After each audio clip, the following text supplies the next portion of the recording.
We are coming to you from the city beautiful Chicago, Illinois, where tonight Comcast Sportsnet Plus presents White Sox baseball. It's Jose Abreu, Melky Cabrera, Avisail Garcia in our Sox as they get set to butt heads with Miguel Cabrera, Victor Martinez, Ian Kinsler, and the potent Detroit Tigers. Hi, everybody, and welcome. With Steve Stone, I'm Ken Harrelson. We get set to bring you Game 2 of this 3-game series and Game 2 of this 6-game homestand. We'll have 3 with these guys, finish it off with 3 against Cincinnati. But in the opener last night, Jeff Samardzija was just being Jeff Samardzija. Very tough out there on that bump. He gave up a run in the first, one in the second. We won that ball game 5-2, and primarily because something that you and I have been talking about since spring training that we have this year that we hadn't had a long time is table setters. Well, unfortunately, Adam Eaton is not off to a great start. He's hitting below 200, but last night he had a leadoff double. This going right down the line, and if he gets on, he's really difficult to stop from scoring. Jose Abreu drives him in, his 16th of the year, and getting on base early is going to be the key. Now in the third inning, Micah Johnson hustling all the way. He beat Green to the bag, and that opened the door for a big 4-run inning. Connor Gillespie doubles up the gap, driving in the third and fourth runs for all practical purposes. The bullpen and Jeff Samardzija made it hold up. It was a big first win, but they got to follow it up tonight. And we got a good man out there tonight, Chris Sale. Chris Sale threw very well when he faced the Tigers in Detroit. He went 6 innings. He got the win. That was a blowout game. And Chris has always thrown pretty well against the Tigers. 6-5 lifetime, but his ERA is under 3. Now, the one guy he really has to worry about is this guy, Victor Martinez, who's having trouble swinging from the left side, but not the right side. He's absolutely crushed Chris over the course of his career. Head-to-head, well, he's hitting .469. 3 home runs, 6 driven in, an otherworldly slugging percentage. So he's got to hold him down. He doesn't have any problem swinging the bat as a right-hand hitter. And with Cabrera and Martinez in the middle, it's going to be a tough task for Chris, but I think he'll be equal to it. All right, sit back, relax, and strap it down. And Wednesday Baseball on Comcast Sportsnet is brought to you by DraftKings.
is brought to you in part by your Chicago area and Northwest Indiana Lexus dealer, who invites you to test drive a Lexus today. Blue Cross and Blue Shield of Illinois. Through it all. Audi. Truth in engineering. Xfinity. Your home for the most live sports.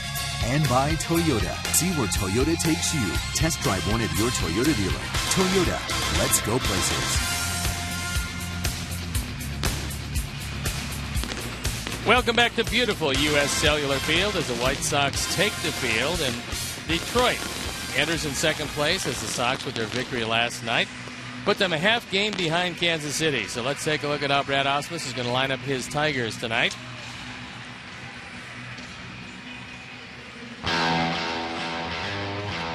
Rajay Davis leading it off, and he's hit .400 lifetime against Chris Sale, with Ian Kinsler in the 2 spot, then Miguel Cabrera, Victor Martinez, who has torched Chris, Yoenis Cespedes, J.D. Martinez, Nick Castellanos, James McCann, and Jose Iglesias, who's back in the lineup after having a groin problem. Gives him a terrific shortstop and a guy who's hitting well.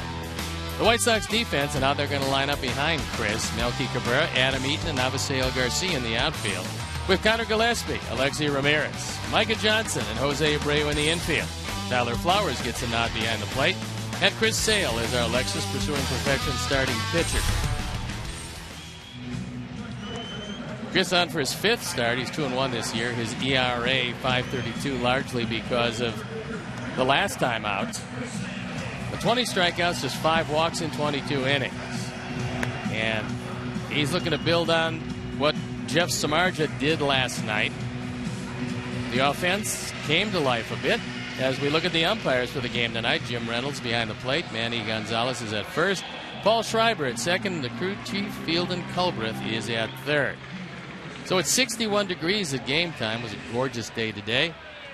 And we're ready to play baseball. I'm ready to turn it over to my play-by-play partner, Ken Harrelson. All right, Steve, thank you. And once again, good evening, everyone, and welcome to White Sox baseball right here on Comcast Sportsnet Plus.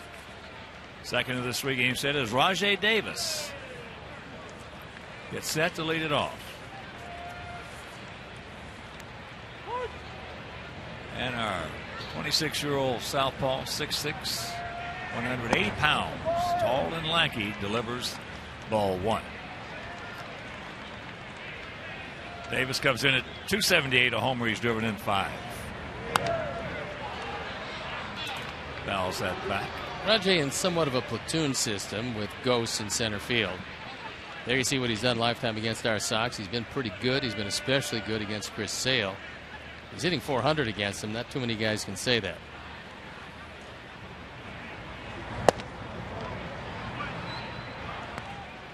Pitch misses in the count 2-1. Tigers come in hitting at 275 as a club with a 4.01 ERA. Tigers 7-4 on the road. And you don't want to walk this guy. He's 6 for 7 in stolen bases. Tigers are 25 for 34.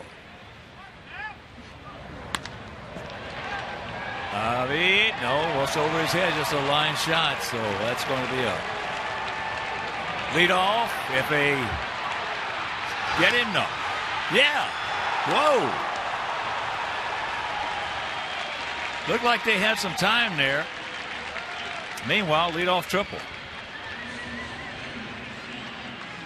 Normally you like to hit that first cutoff man if you're going to hit the cutoff man, but that wasn't the case. Here's Rajay Davis. We told you coming in his effectiveness against Chris Sale. He crushes this ball, and Garcia playing shallow really had no chance to get it. The throw is up. The tag just a touch late as Davis is in with a 3-bagger and an ominous way to start this game. Well, he has been a Sox, I don't say killer, but he's been a real pain in the derriere just since he has been in this league. As here's Kinsler hitting at 292. Kinsler was 2 for 4 last night.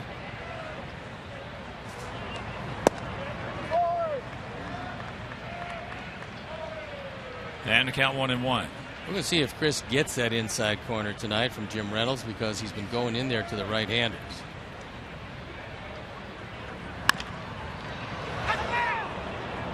That's foul. So the count 1-2. There's a lot of especially right-hand hitters, because he doesn't face too many lefties, but a lot of right-handers will chase a ball out of the zone. Almost 40% chase ratio for Chris Sale. That's pretty good because the league average is under 30.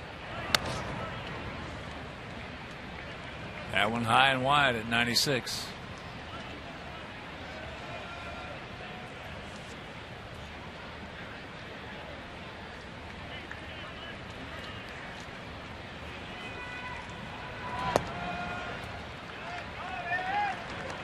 And a full count. Kinsler does not strike out very much, just 14 strikeouts and 106 at bats. And that's not bad to go with the 11 walks he's recorded. So the payoff pitch. He gone. Gas at 97.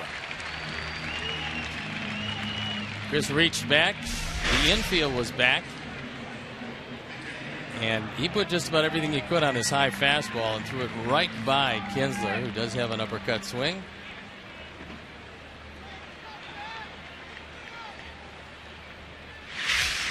Here's Cabrera. He was 0 for 4 last night. Margin had him at the plate a couple of times with ducks on the pond. Had him hit into a 4-6-3 double play, fouled him out to right field, struck him out with men on first and third, and he grounded him to short. There's one chase low and out of the zone, and I talked with Jeff Samardzija. Those of you who saw the game last night realized he took a line drive off his pitching arm. He said the x-rays were negative. He was feeling pretty good. Was wearing a compression band on it, but he said he's going to be fine. He is one tough guy. He said it hurt like the devil. There's no doubt about it. He got hit square. And last night, right off the pitching arm, but he didn't want to add insult to injury because he threw him out at first base. And it is slightly swollen. 3-1.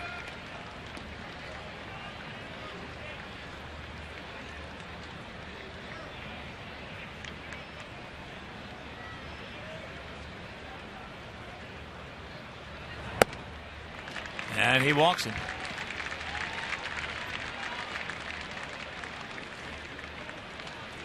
So that'll bring up Victor Martinez.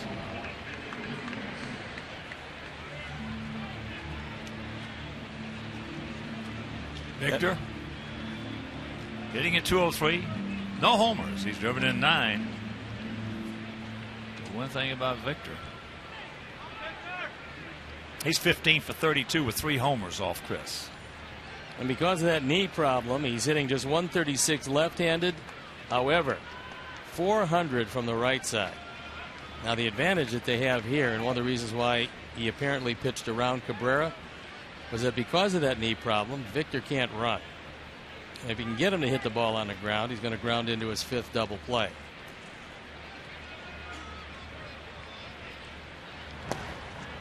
Nice block by Tyler. Well, Cabrera's just 7 for 32 off Chris. Victor, 469.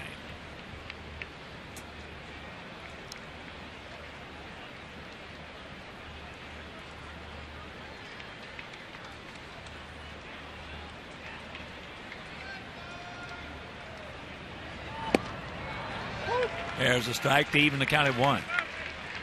That's the first straight change he's thrown. Caught the outside corner. That's what I thought he was going to throw to Kinsler, and he just reached back and blew him away.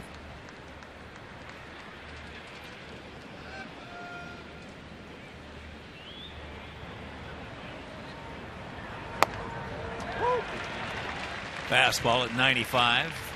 You get the benefit Victor of did that not like to call. Nope. And you can understand why, but if Jim Reynolds keeps it out there, you see where Tyler is set up. Might have stolen that one for Chris.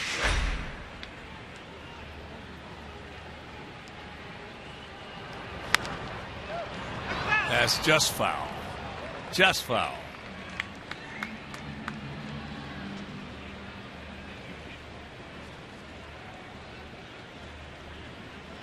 No score, top of the first. If you're just tuning in, runners at the corners and one out. Leadoff triple by Rajai Davis. Kinsler struck out. Cabrera walked. And a 1-2 count to Victor.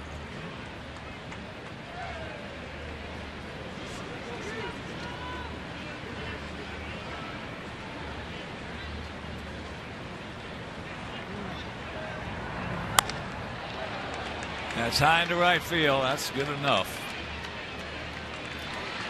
So Davis will score, and it's a 1-0 Tiger lead.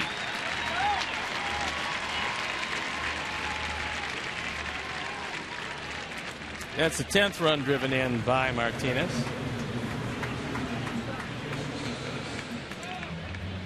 And it's unrealistic to assume that if Rajai Davis triples to lead off the inning and you're facing Kinsler, Cabrera, Martinez, and Cespedes, that you're going to get out without him scoring. But if you can limit the damage to 1, it will be a successful inning for Chris. Yoenis Cespedes hitting at .301, 4 homers and 17 knocked in.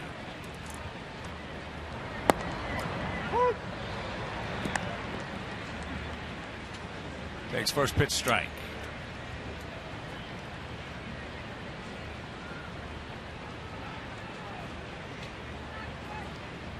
.17 or second on the club. And there's a line drive. So the leadoff triple comes around and scores on Victor Martinez sacrifice fly. We'll go to the bottom of the first, trailing 1-0.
Jose Abreu, who's always done well against the Tigers.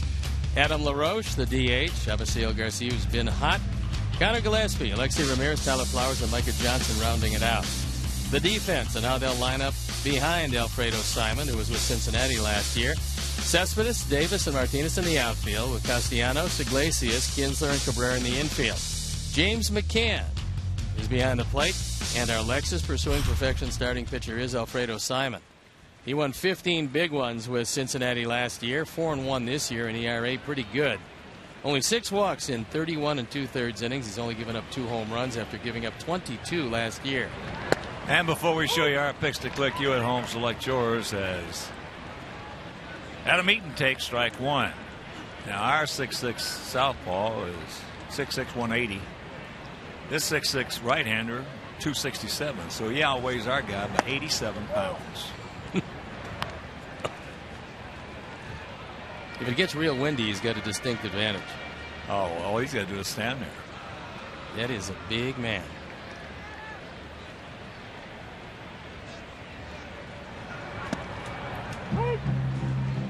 There's a strike. 1-2. Adam with that leadoff double last night. That was his first leadoff hit of the season.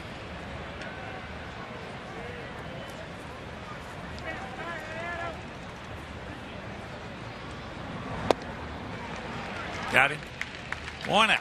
I talked to pitching coach Jeff Jones about Alfredo Simon. I said, what does he throw? He told me he throws everything. I said, you're going to see it all tonight. He's got a slider and a curveball. He throws a splitter. He said he also throws what he calls an ephus splitter, which is a splitter that is so slow it barely gets to the plate. And he'll sink the ball. He'll sail the ball. He pretty much has just about every pitch you'd want. And this year, at least, he's getting everything in the zone. He throws a two-seamer in on the right-handed hitters, and he throws a cutter in on the hands of the left-handed hitters to go along with that splitter. It's pretty good. He's got some good numbers. 4-1, 3.13. That'll work.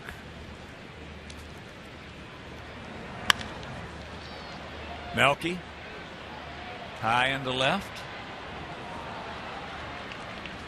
And Cespedes makes the right play, hits the dirt. Well, he scraped up his hand, but he realized with the fence coming up as quickly as it was, you got to give some ground rather than run into it. He slid into it. Well, the more you see Cespedes play, the more you like him. He hustles. We haven't seen him dog it one time when he was in that Oakland uniform. Oh, and he's coming on the open market after this season.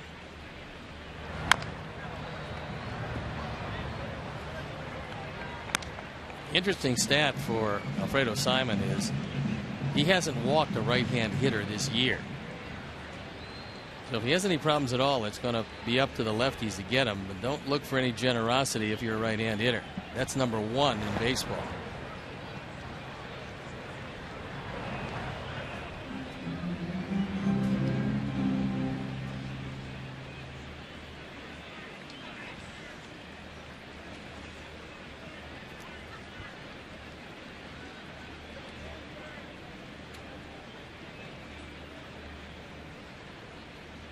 Two pitch.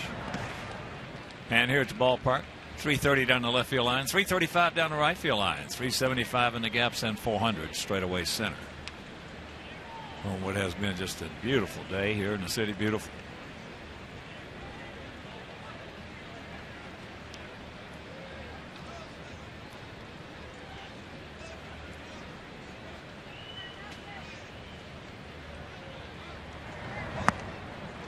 And that's ball 4. So with 1 out, 1 on, let's check out our picks to click tonight. Jim Angio, our director and the crew, went with Alexi. Steve's going with LaRoche. And Terry Hanley, Eric Aldrich, Roger Clare, Mike Williams, and I. We're going to go with Melky Cabrera, who is standing on first base and last night walked his first 2 times up. So here is Abreu. 1 for 3 last night. That RBI single comes in at 270, 5 homers, 16 knocked in. And the big gap is in left center field. Rajay Davis is shading him toward right center. Cespedes is playing it straightaway left field.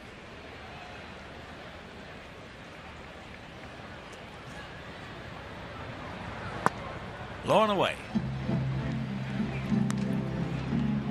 1-0 Tigers here in the bottom of the first inning if you're just joining us.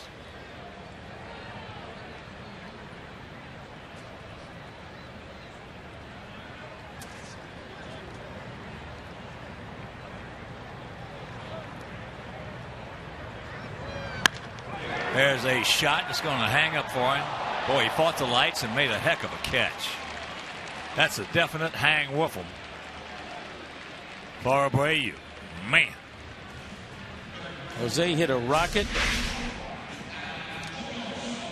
Cespedes didn't see much of it, but he saw enough of it to stay with it, and it stuck in the glove.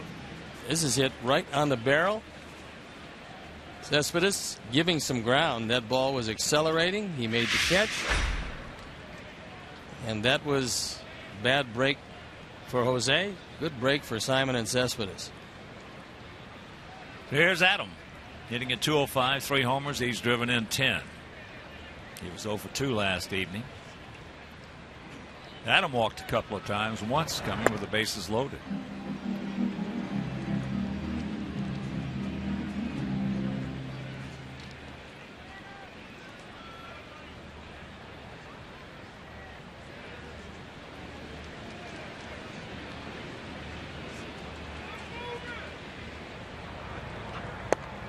Takes the strike.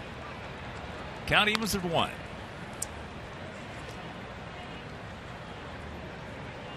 Finale of the series tomorrow afternoon. Jose Quintana against Kyle Lobstein. So make your plans to be with us. If you can't, that game will be over WGN. And they've got the shift on for him as the count moves to 2 balls and a strike.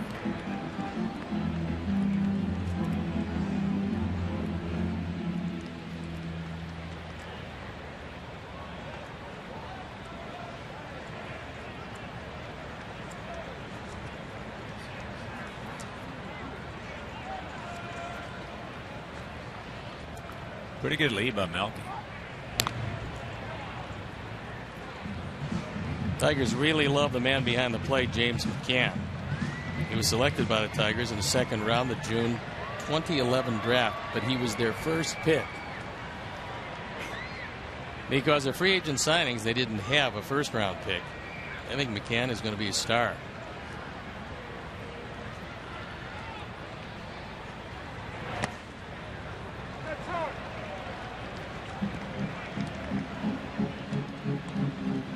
Three and 1. Ivy on deck.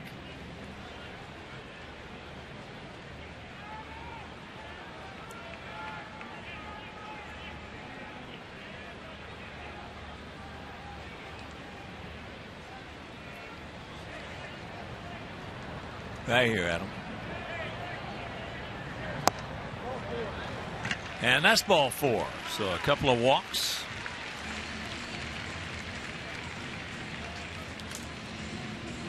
And here comes Garcia, hitting at .325, a homer. He's driven in 7. There's a look at the skipper, Brad Osmus on the right. That was Jeff Jones, the pitching coach, to his right.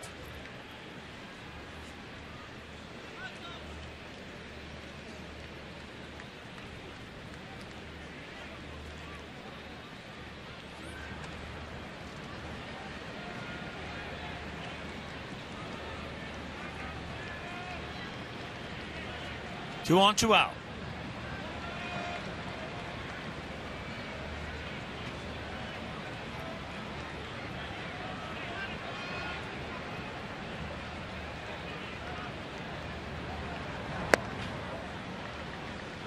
And now McCann wants to have a little talk with his big right-hander. Toughest inning is normally the 1st inning for any starting pitcher. The pitcher is the only person on the field who does not warm up in the position where he's going to do his work. And all mounds are different. You try to make the bullpen mound just like the mound on the field. It just isn't, and you have to make an adjustment. So far, he's had some problems this 1st inning. Takes a strike.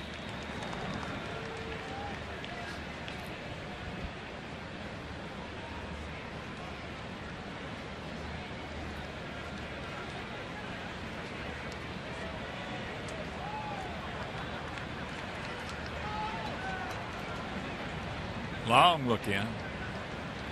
And the 1-1.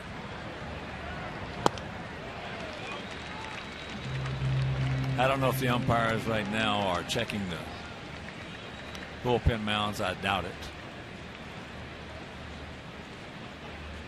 But in years past, there have been a lot of teams who had a completely different mound in the visitors' bullpen than the mound they were going to pitch off of. That was a complete coincidence.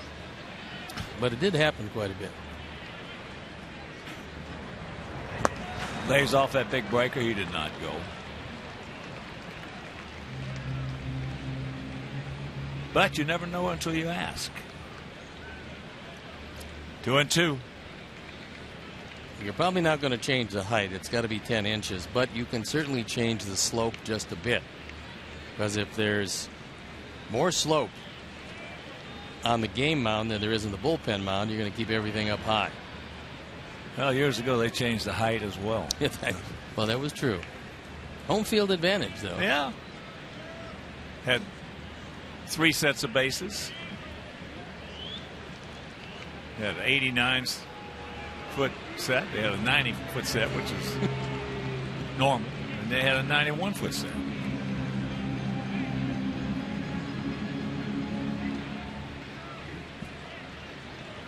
according to who they were playing. And according to their own ball club, first of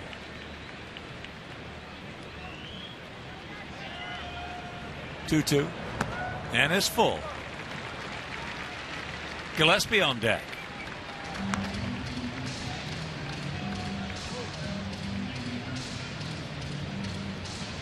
Simon on the verge of doing something he hasn't done all year, which is walk a right-hander.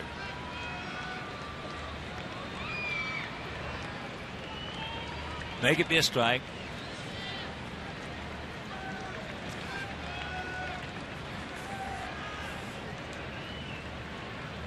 This will be the 23rd pitch, so if we score or we don't, it's still been a good inning for us.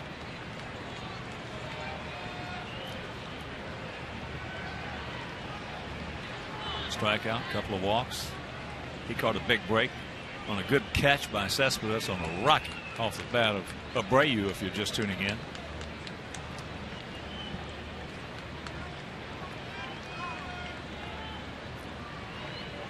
Payoff pitch. Tops it foul.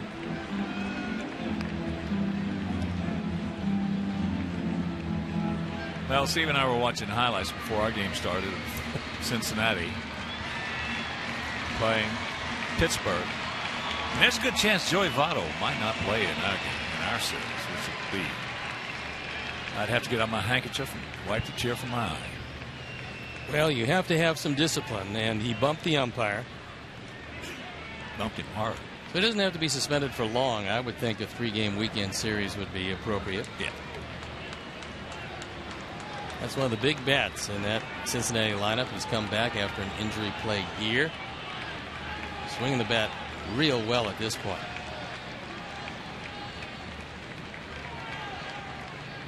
Once again, the payoff. Just got a piece of it. Good job by Avi. That pitch was just too close to take. Perfect pitch by Alfredo.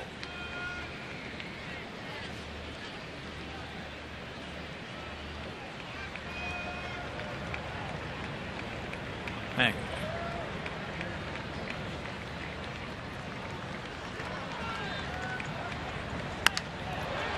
High in the right field. Martinez, and that'll retire the side. Don't get any hits. A couple of walks. We strand 2, and we trail it 1-0.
And with that in mind,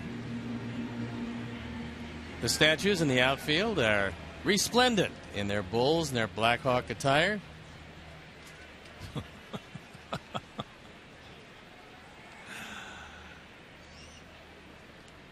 Imagine Big Frank on skates. He would have been an imposing figure.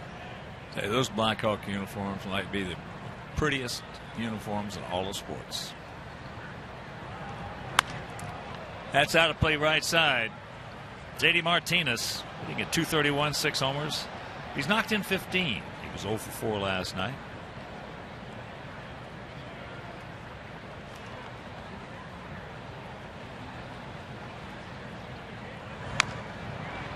Very quickly 0-2.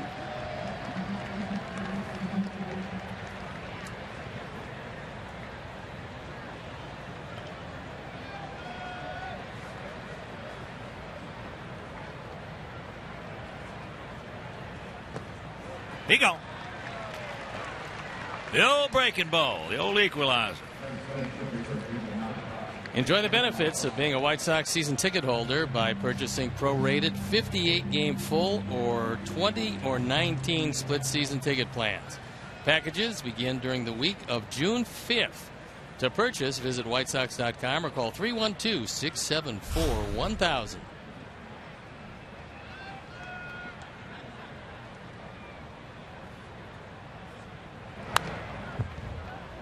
Castellanos fouls it back. John Walgren, let's see that picture once more that we just saw on the thing. Watch Chris there. You see the way he's gripping that ball? That is a changeup he is getting ready to throw. And of course, Abreu. That pitch was away. Probably a fastball. I think Castellanos is looking back at Jim Reynolds, asking him, "Is going to be that size plate tonight?" Yes, he did. He gone. That was a changeup, and after having a last pitch called, he figured even though it was wide of the plate, he's got to try to defend it. You see on the Menards pitch tracks where it shows up.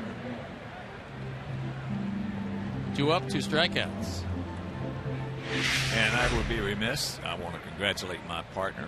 On Monday was awarded the Ring Lardner Union League Club. I understand it was a wonderful affair. My son-in-law had a birthday. Ched. I could not attend. But congratulations, buddy. Thank you. I appreciate that. And I was going to bring up something because you made a magnanimous gesture yesterday. And it helped turn around the luck. You gave everybody associated with the broadcast and a few people in various other areas a gold coin, a $1 gold coin with the presidents on it. It was beautiful. And because it did change the luck, I was thinking of a tradition somewhat like an ounce gold bar. Yeah, for the next, for the next series, just to keep the good luck rolling. Well, you got to talk to my Greek wife about that. She gets the gold bars? Yeah. Well, I'll have to go back to the bank. I have one of my nephews, vice president of the First Source Bank down in Granger. He's the one that got those for me. No, it's a wonderful idea. And, because gold has been going down somewhat, an ounce isn't all that expensive. Just to keep the luck going, if nothing else. Yeah. There's a strike to Iglesias, who did not play last night. This young man is quite a player. I talked with Brad Osmus before the game. They were waiting on the medical report. He's had a groin problem. They want to see if he was healthy enough to play. And he's been just terrific. They knew the glove was going to be great. What they never suspected was he would start off hitting .354 in the early going. And stealing 5 out of 6 bases. That's flipped out there in the right field. That's a can of corn. Nice pitch. Had him off balance out in front. And that'll retire the side after an inning and a half. It is 1-0.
Comcast Sportsnet for Kia Poles Postgame Live.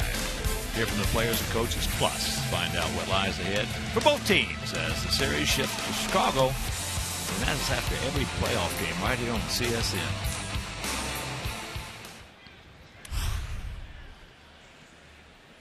Gillespie, Ramirez, Flowers.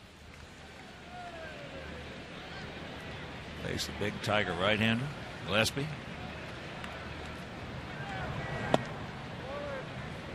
Tripled in a couple last night, hitting it .237.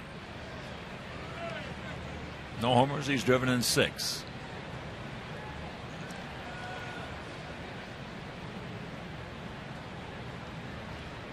Cabrera guarding the line at first. They got a shift on. Castellanos out there in short right field. Outfield for the most part straight up. Bit of a gap out there in left center.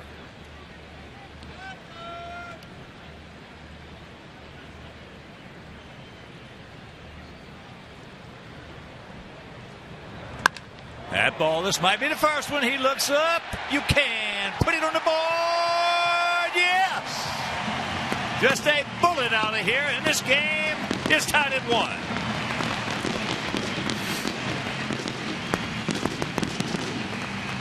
First home run, 7th driven in. Simon, who was having all kinds of control problems in the first inning, fell behind 2-0.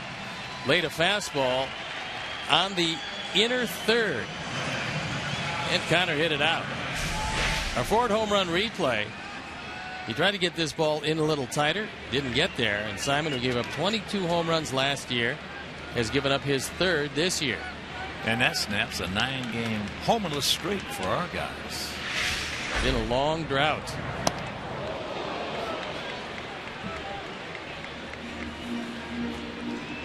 So Alexei, 0 for 3 last evening. Takes ball 1.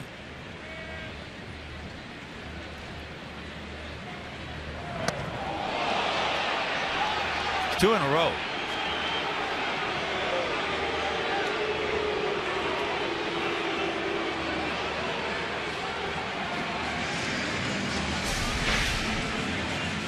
After just missing the first time, second one buzzed inside. I don't know. He's got to be 6'6", 260. I hope he doesn't think that's going to scare anybody.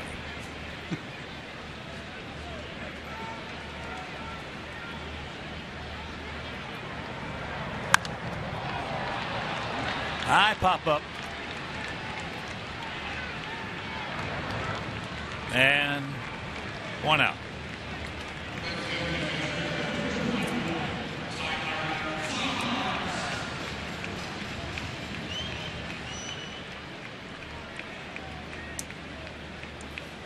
So here's Tyler. Hitting at .217, a homer. He's driven in 6.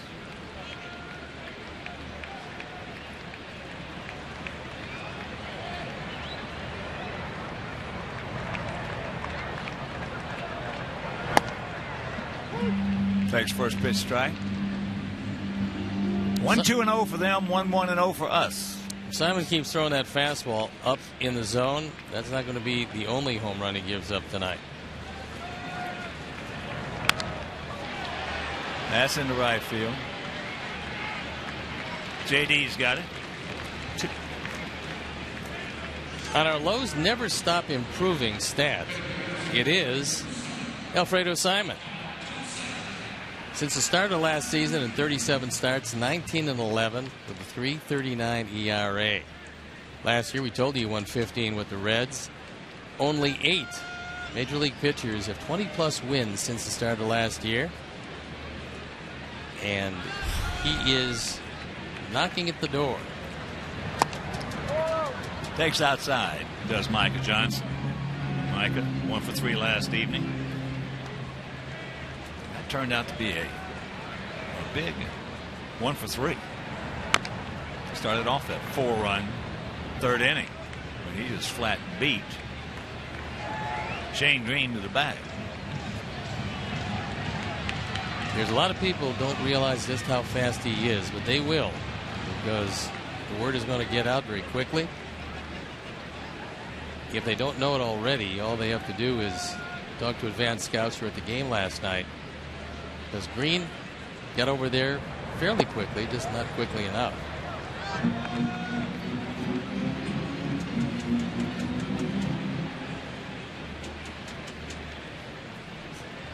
David Price next to Shane Green.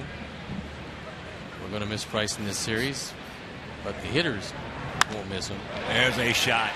Fair ball down into the corner. Cespedes can throw, but it's off the mark. So the 2-out double for Micah. That's his second 2-bagger. This was a nice play of a carom off the wall to Cespedes, but fortunately he had to throw the ball flat-footed. He didn't get near as much into it as he could. You see Castellanos in close. This is a tough play off the side padding. He's able to make it, flip it to his throwing hand, and get it back in. Again, a flat-footed throw doesn't get there near in time. But he's got a gun in left field.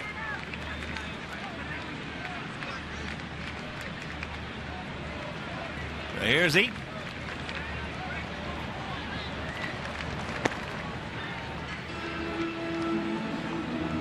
Adam struck out his first trip.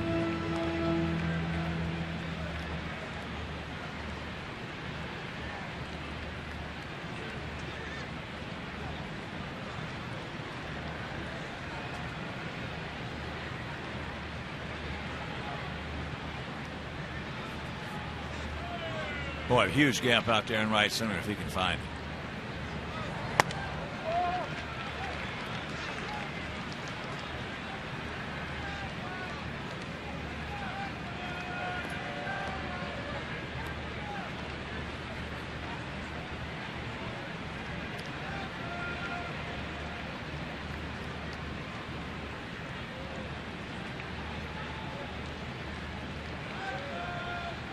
I hear Adam. Pull the string on him. Asked Brad Osmus, a former fine major league catcher for many years, what he liked about McCann. He said, a good game awareness. He's got his priorities straight as far as a catcher is concerned. His number one priority, handling the pitching staff, working them, and making sure that he blocks everything down. Mechanically, a good catcher. And they believe that their high draft choice will eventually become a number one catcher. They got a good platoon system right now with Alex Avila and James McCann. Avila with a home run last night, opposite field. And when he's hitting the ball that way to left, he's a left-handed hitter. When he's hitting the ball to left field, he's pretty good out. He's a tough out. And a full count. So this will be the 43rd pitch. Tech's trying to take advantage of Simon while he has all kinds of trouble finding the strike zone. This is pretty unusual for him.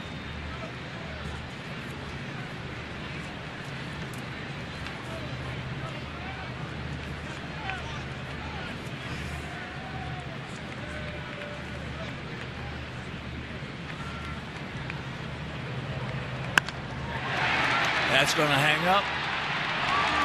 And that's a hang woofum as Adam smoked it. Meanwhile, the home run by Gillespie, his first of the season, and this game is tied at 1.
See us in Chicago as the Fire kickoff against Real Salt Lake.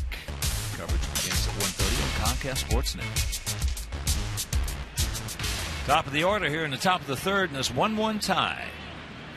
Rajay Davis tripled to lead off the ball game and scored.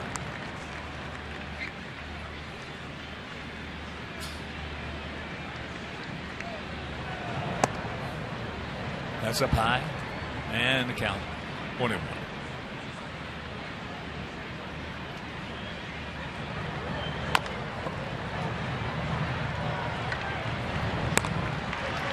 Good man to retire.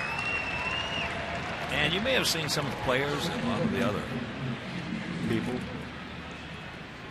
wearing number 9 pins in memory of White Sox legend Manny Minoso. And if you want to get one of those commemorating the Cuban Comet, you can go to whitesox.com/auction with all proceeds benefiting White Sox charities.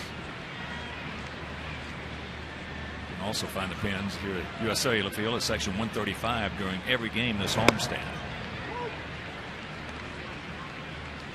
Kinsler struck out on a 97-mile-an-hour fastball, and he is a good fastball hitter. That was a big out at the time. Davis's leadoff triple. Yeah, you framed it perfectly, though. If you got him on third with nobody out, you got Kinsler, Cabrera, Martinez. No, he's going to score. Going to Just score. a question of who's going to drive him in. It's not if, it's when. Yeah. He's been a good player for them, Rajay Davis, since coming over. 2 down. Chris would love to get out of this with a very economical inning pitching wise. He has yet to have a 1-2-3 inning. His mount opponent, Alfredo Simon, however, has seen his pitch count well up there. And with Detroit having the occasional problem out of the bullpen, you just as soon see Simon depart earlier than he normally does and get into the soft spot in that pen. Cabrera walked.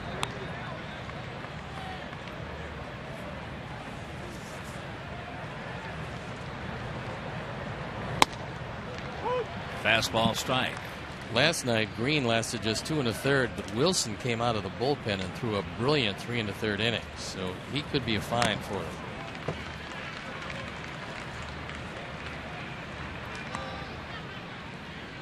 Yeah, Wilson had good movement.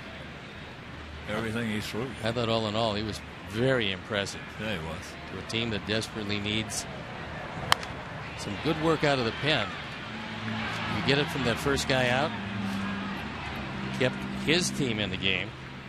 And Alex Wilson, who was in Boston last year and threw the ball pretty well. Looks like a find. Good job by Cabrera to lay off. That's a tough pitch to lay off of right there. This ball dips just out of the zone. And Miggy holds up. Change up, misses. And he's got a full count again. Looks like he's having some hip problems. Trying to adjust it. Get it back where it's supposed to be. Well, he's just an amazing hitter with all the waist down problems he's had. I mean, the legs set everything up for you.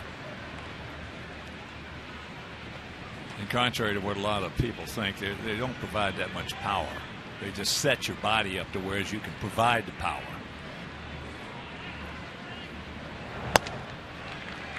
And that's ball 4. Second time he's walked Cabrera. And with the problems he's had with Victor Martinez, not something you'd like to do, but something that he has to go around.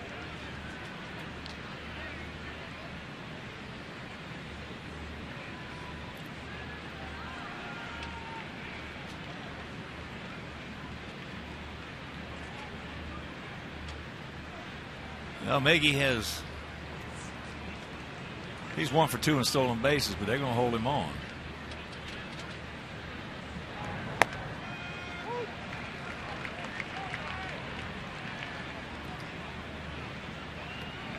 Victor did not appreciate that. And the count 0-1.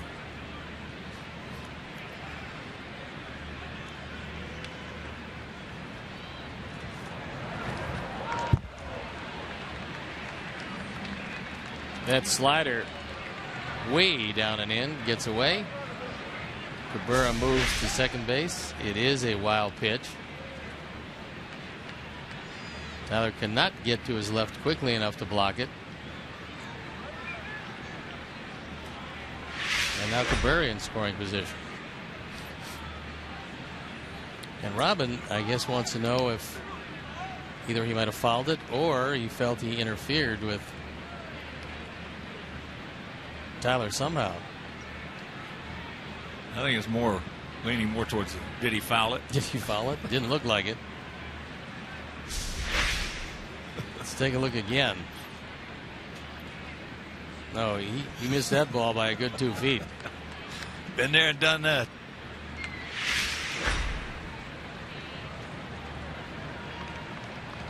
Well, impossible to hit, impossible to catch, but the end result is an 0-2 count.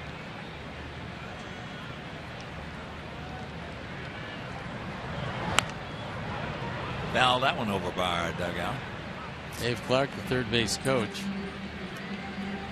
not getting anywhere close to the coach's box. He's been around too long.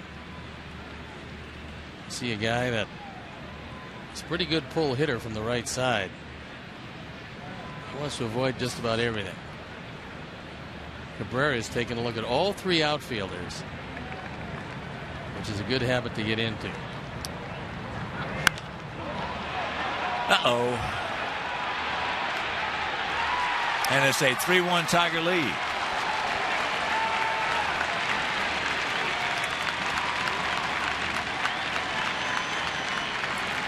That's his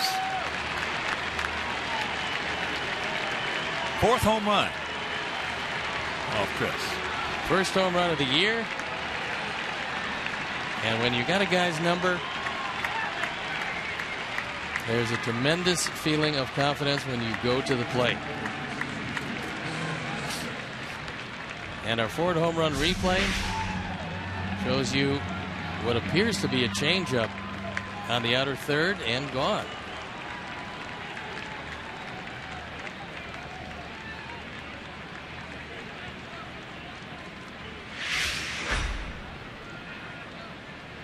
So here's Cespedes. Hit a soft line drive to Alexei. It's the 25th home run for the Tigers. We've hit 13.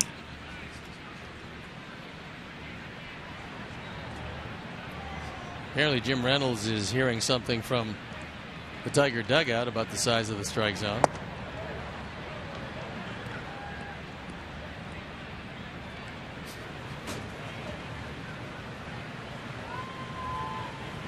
Next to Gene Lamont is the hitting coach, Wally Joyner.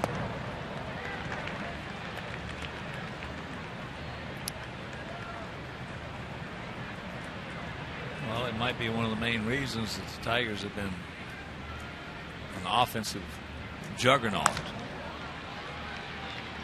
this year.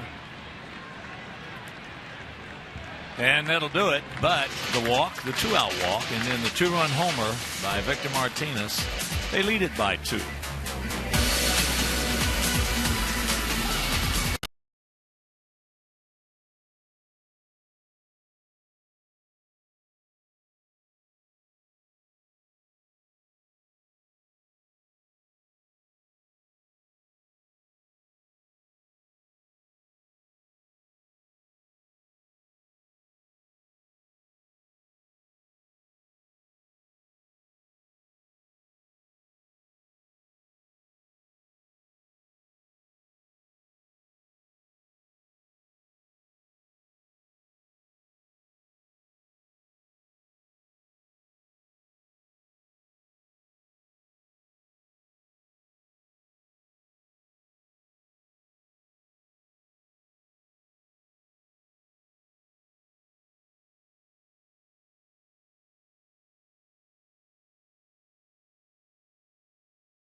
Play daily fantasy baseball on DraftKings for free using promo code SHYSOX. 3-1 bad guys. Here in the bottom of the third inning. For us, it'll be Cabrera, Abreu, and LaRoche to face Simon.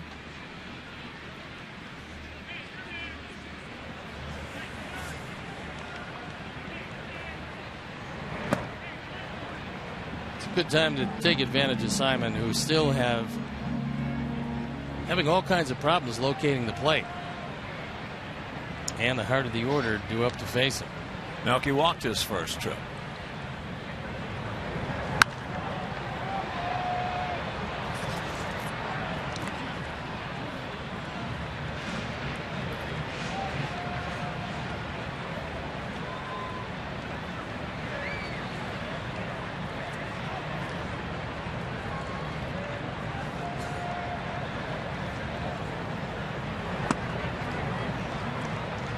One and two. There's that splitter, but he's not throwing it down. His wipeout splitter is going to be down and out of the zone. That one didn't do a great deal, stayed up.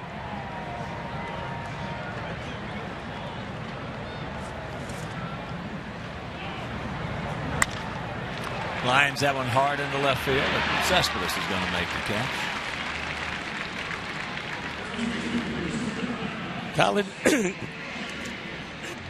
College students or a recent grad, if you're interested in a career in the sports industry, attend the White Sox Career Fair on Friday, May 22nd. Network with representatives from top sports organizations. Admission tickets include both a fair and a game ticket. To purchase, visit whitesox.com/job. Here's Abreu. Takes first pitch strike. He hit a bullet. I mean, he hit an absolute Lania. They got in the lights, and Cespedes stayed with it and made the catch.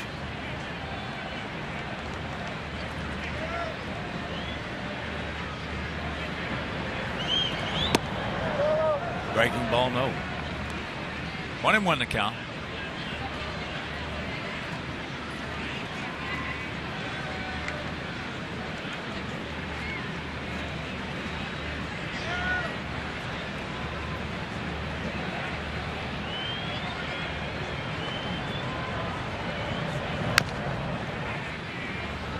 Simon has been around a long time. Signed originally by the Philadelphia Phillies back in 1999. Got to the major leagues originally with Baltimore in 2008.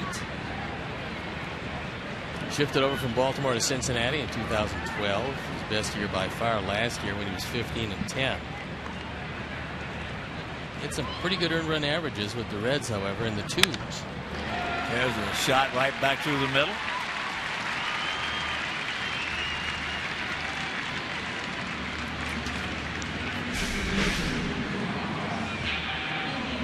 Menard's pitch tracks will show you that Jose went a good 6 inches out of the strike zone, protecting against strike three. Took it right back up the middle. He's hit the ball well twice. Now they have the shift on again with Castellanos not out in short right field. He's at the edge of the grass.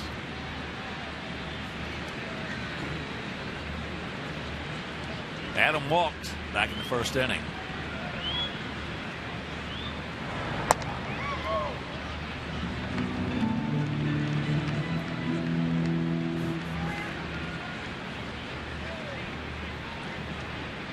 That splitter hangs high.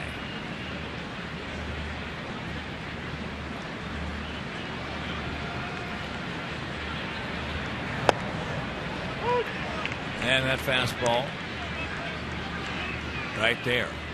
Count evens at 1. McCann wanted a slider inside, and Simon shook him off, went to the fastball, and threw it low but down the middle.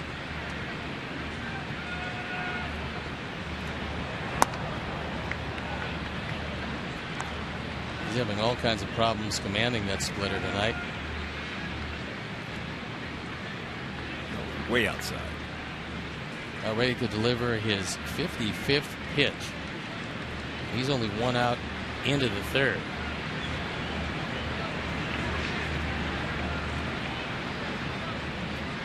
He wants to come back with another one. Grabs a strike with that one. Actually, a pretty good pitch to hit. 2-2. Here's looking at one of the greatest that ever played, Omar Vizquel.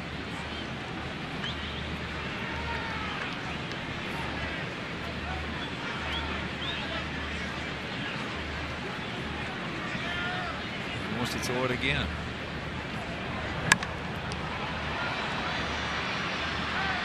High foul. And because of the shift, nobody can get there. Normally, that would be an easy play for Castellanos. But he's in right field. Iglesias is playing a straightaway shortstop, and that ball falls harmlessly on the track.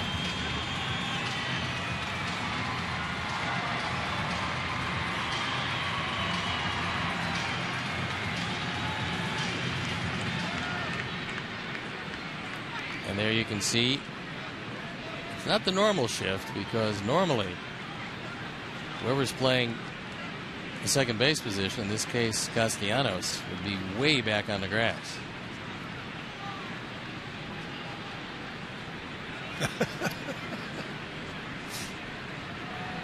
Just a little gamesmanship right there. That splitter way outside. So a full count. That time he shook off everything that McCann gave him before he finally got to the one that he wanted to throw and then missed by a mile. He gave him the splitter first pitch and he shook it off. He wanted to confuse Adam. A little gamesmanship.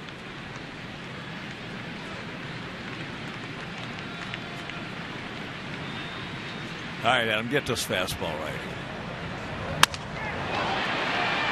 It's foul. McCann wanted it away, and he missed inside. This is some sort of an idea. When a major league pitcher misses his spot by a good 3 feet, you see where McCann is setting up, and you see where the ball is. That's going to send James to the mound to talk with Simon. He just doesn't have any kind of feeling for the zone tonight. Well, he was lucky enough he missed it way inside. Otherwise, that's right in home run alley. To a left-handed pull hitter.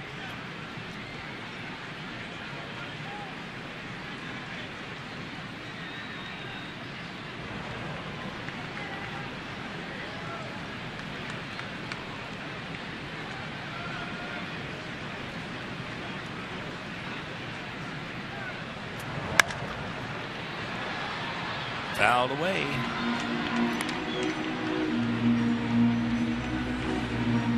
Adam has drawn more walks than anybody on this team by a wide margin, and also has longer at bats than anybody on the ball club. He's making Simon work.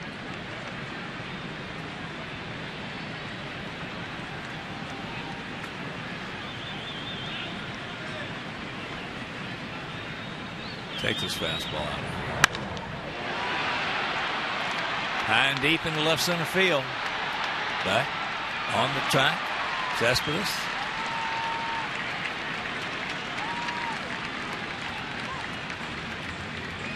And that is out number 2, and that'll bring up Ivy.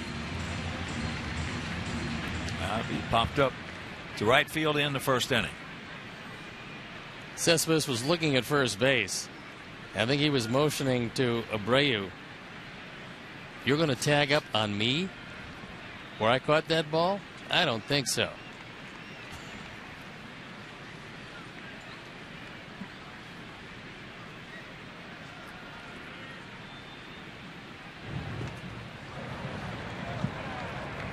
Can't get that sinker.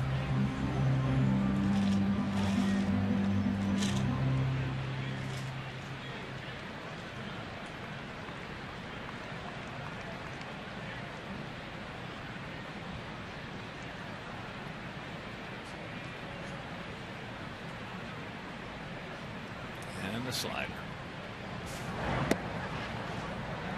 The last road trip, while everybody was struggling, Avi had an on-base percentage over 600 for the week. It encompassed 5 games. That was the best in baseball. So he cut down his stroke, especially with 2 strikes, getting it up the middle and to right center field. Missed with that sinker. So Ivy on top. 2-1.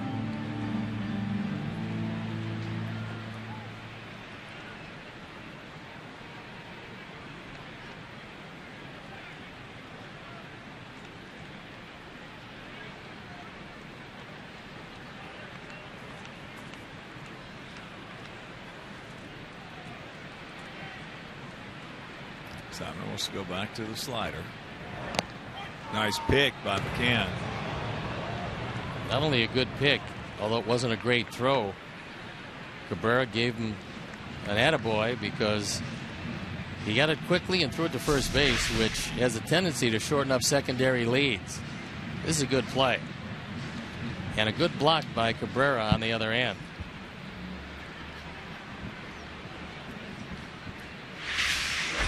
When all the base runners see that, they know that you can't take any liberties on that secondary lead.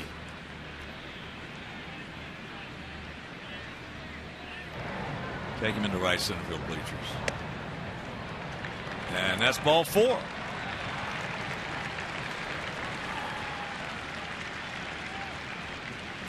So the third walk issued by Simon. Jones, pitching coach.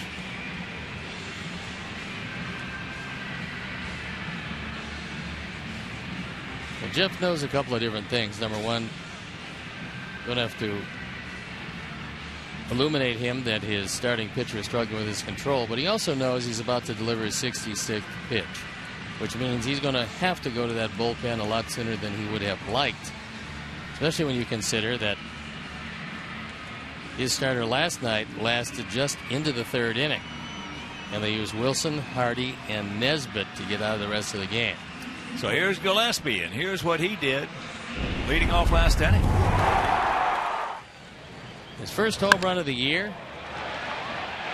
broke a 9-game homerless streak for the Sox.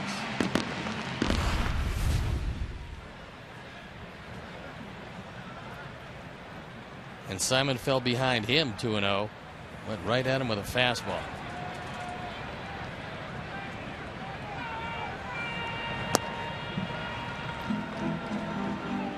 Want to know the count?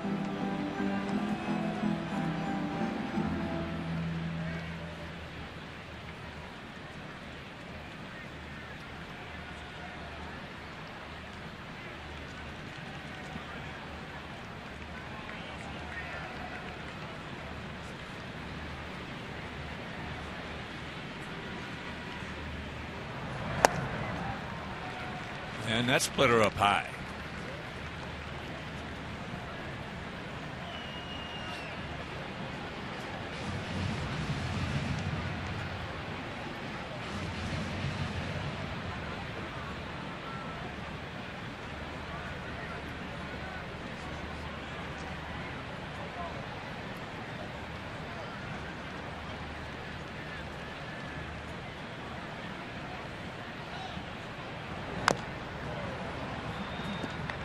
Another one. Looks like they're using the last sign. Both times last sign was a splitter.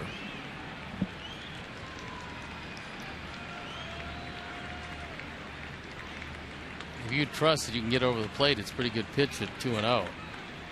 Last 2-0 fastball went out of the park.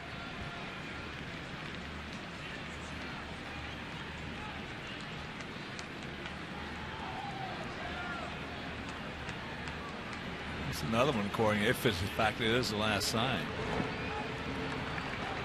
and it was. So the count 3-1.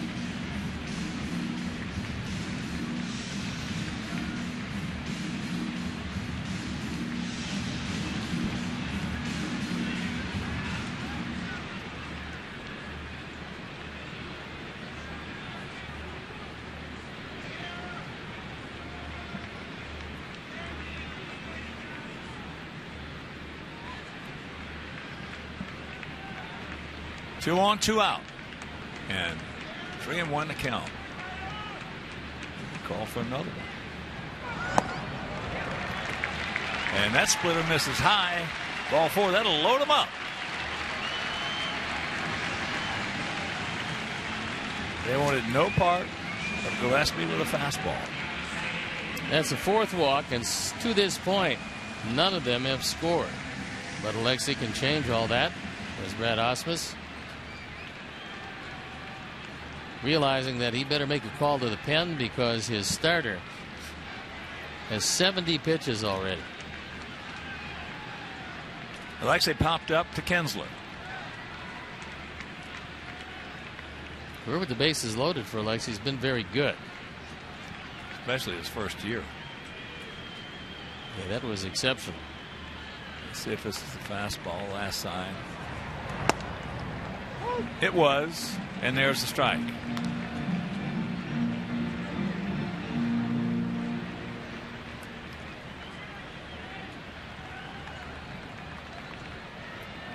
Angel Nesbitt, who was in last night, loosening up leisurely to this point. And he wants the slider. Ball gets away. Here comes Jose. It's a 3-2 ball game. That is a wild pitch, as that slider in the dirt. McCann could not block it. Did hit off the chest protector, but bounded away. Couldn't get his body in front. Now, Alexei, a little duck snort. Really upset him.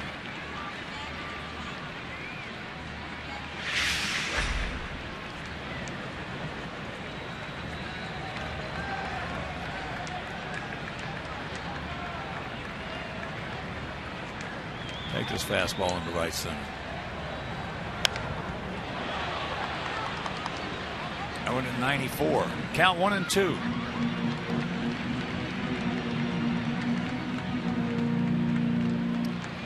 A lot of pitches for Simon this inning. Looks he's got to buck a trend because with 2 strikes, he's had a hard time. Hitting well under 100 with a 2-strike count. Let's see if Simon can hang something.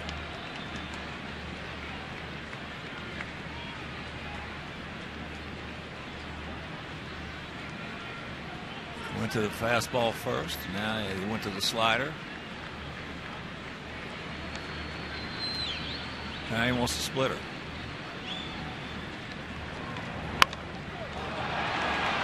Right off the end of the bat. But we pick up a gift run right there. And we will go to the 4th. Trailing 3-2.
Look forward to Miller time later in the game, brought to you by Miller Lite.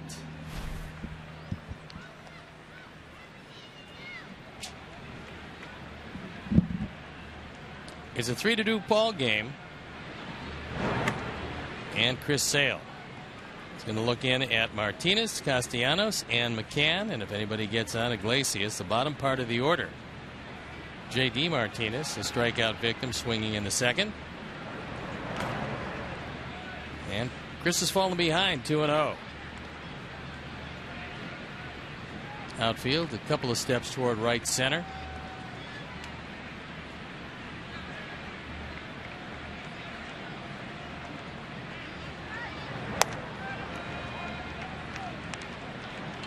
And it's a 3-0 count. Martinez had a big year last year. Hit .315 for these Tigers. 23 home runs, 76 driven in. And that fastball for a strike. He was released in spring training by Houston. Went to Toledo in AAA, where he had 10 home runs in 17 games. Got up to the major league team and continued his torrid pace. So he looks at ball 4. Leadoff man aboard.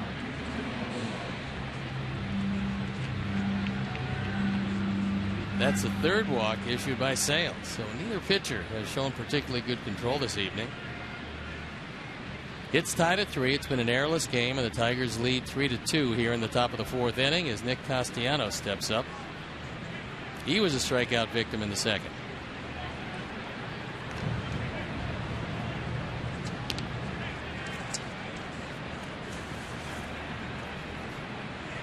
Castellanos had a tough year last year defensively. He's worked very hard on it.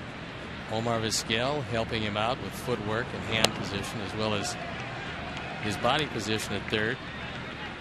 He's really improved greatly. That's been the biggest part of his improvement. He's only made 1 error this year, and this is his 27th game. Last year, fairly disastrous defensively for him. And Chris falls behind 2-0. That's going to send Tyler to the mound to try to settle him down.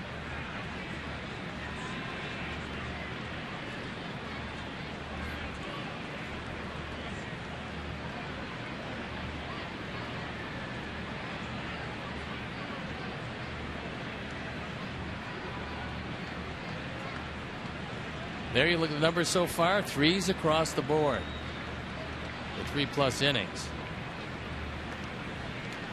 Chris threw a changeup, made a mistake to his protagonist, Victor Martinez, who's driven in all 3 runs. He had a 2-run homer last inning after a 2-out walk to Cabrera. Takes a little something off and throws it down the middle for a strike.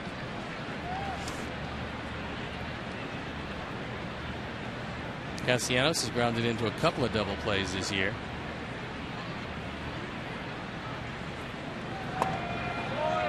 And he takes one inside.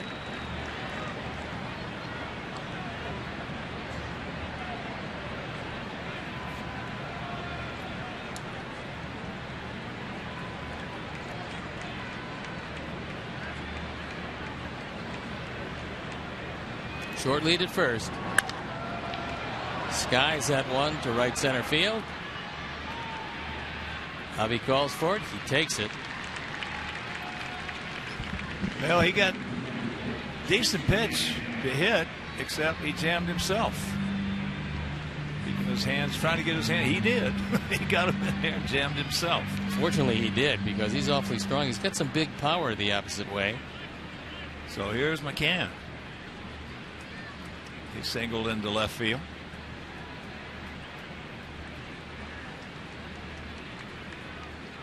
McCann's got some big power. Yet his lone home run this year was an inside the park home run. But in talking with Brad Ausmus, he said he hasn't really figured out yet exactly what he has to do to hit the major leagues. He said he's going to, but he's got power to all fields. You get a catcher with power who can also catch, you get a very valuable man. Well, he's got himself a good hitting coach that he's working with. Wally Joyner was a smart hitter. He was a good hitter, and he was a good 7th, 8th, and 9th inning hitter. And to do that, that means when you say somebody was a good 7th, 8th, and 9th inning hitters, there's a bunt going foul. 19 times out of 20, that will tell you that the guy was not a mechanics hitter. He was an approach hitter. He was also a guy who could hit the ball out of the ballpark, but more times than not, he was going to hit the ball where it was pitched. Well, we used to talk about it. He was one of the best situational hitters in the league. Yeah, he was always one of those. You show me a good situational hitter, and I'll show you an approach hitter.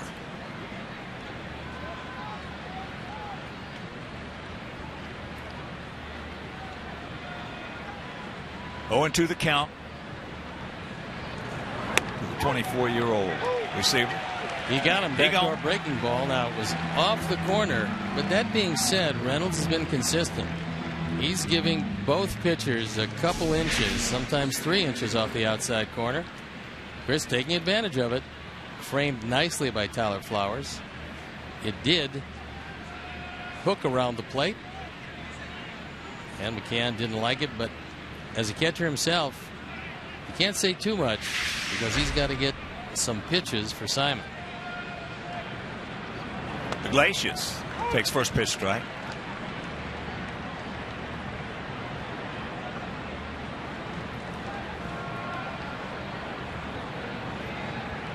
He went out to Avi his first trip.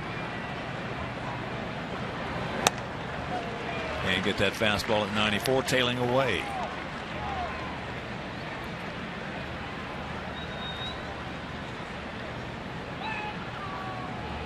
More exciting shortstops, along with Alexei, along with Alcides Escobar in Kansas City. Look at that nice play by Abreu that was a Schinberger right there. Meanwhile, we go to the bottom of the 4th, trailing by 1.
Two 3-0 for us. Victor Martinez with all 3 RBIs for the Tigers.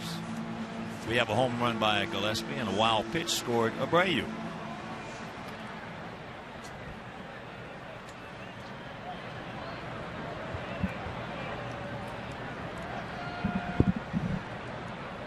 Tyler Flowers lifted a fly ball into right field.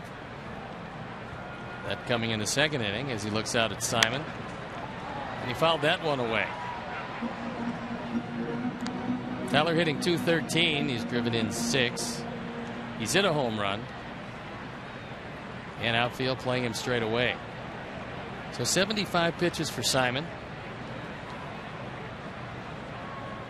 And Sox offense have made him work tonight. Evens the count at 1-1.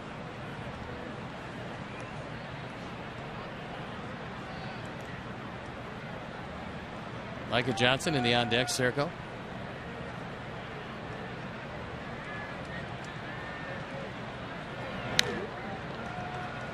Just got a piece of that and fouled it off. So Tyler in a 1-2 hole. Now you look at the numbers on Simon. The 4 walks. He came in with just 6 walks in 31 2/3 innings. So this is some uncharacteristic wildness. Tried to wipe him out with the splitter. He fouled it off.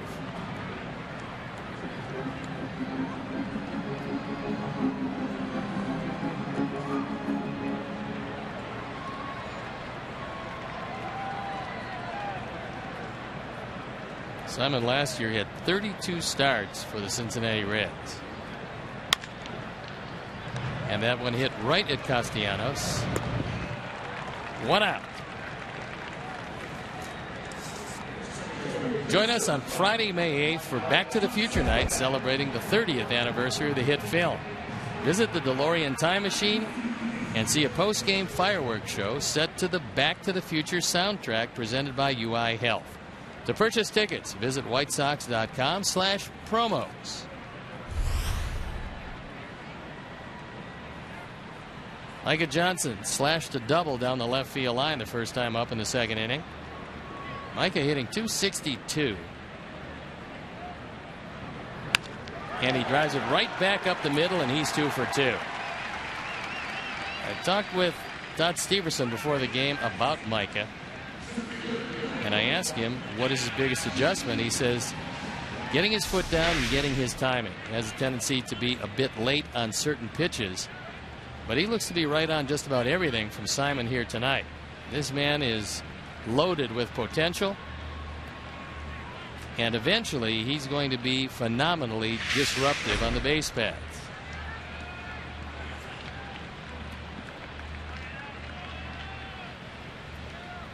Adam, a strikeout and a hard line drive to center.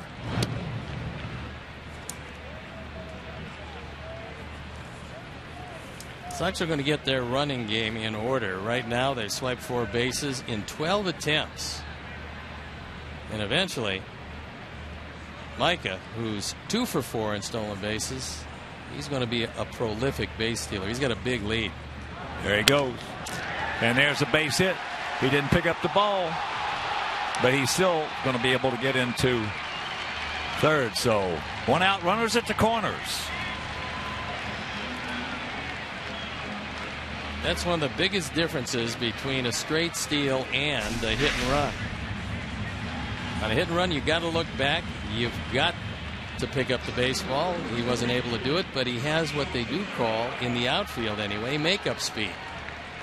He got to second, it didn't really matter because Martinez was not going to get him. So runners at the corners and 1 out. And here is Cabrera, who has walked and lined hard to Cespedes and left. Well, most prolific base stealers will tell you, most of them will tell you, they always picked up the ball. Always picked up the ball.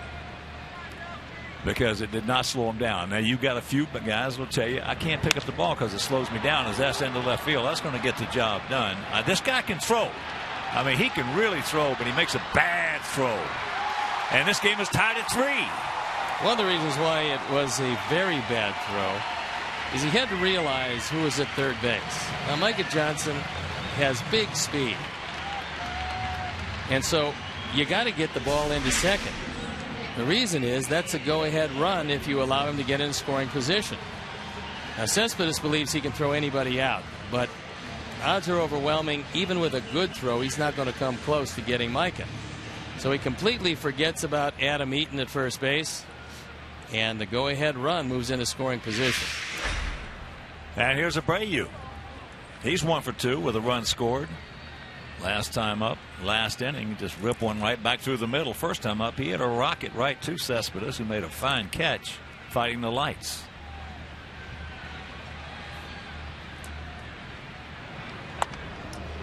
Takes that pitch inside, way inside. We talked about it in the opening tonight. When the table setters get on, this team is going to score. And even though Mike is hitting in the 9th spot, there are times when he is a table setter. That slider fouled away over their dugout.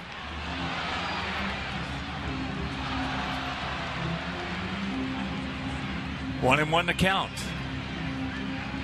3-3-0 for the Tigers, 3-5-0 for our Sox here in the bottom of the 4th if you're just joining us. There's a young southpaw.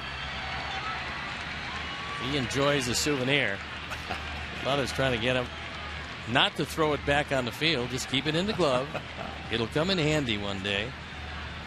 So you're going to be a very valuable asset. We're going to make you a left-handed pitcher.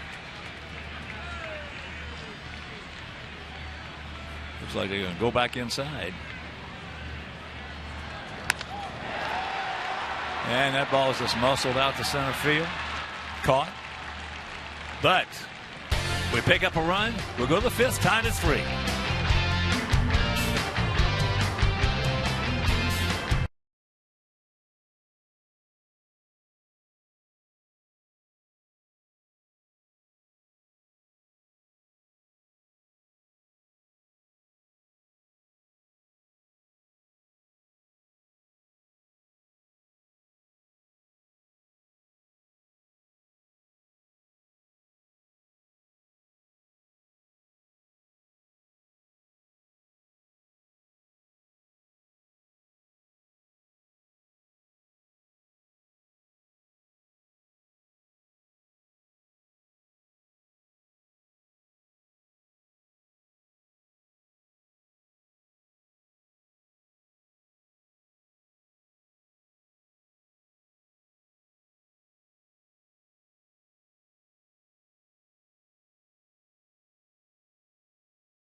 Got ourselves a 3-3 tie here in the 5th inning.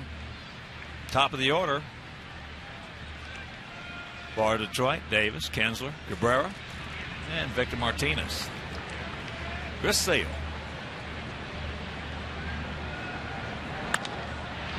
Ball ripped hard. Get down. Fair ball. So the leadoff double. He tripled the lead off the ball game.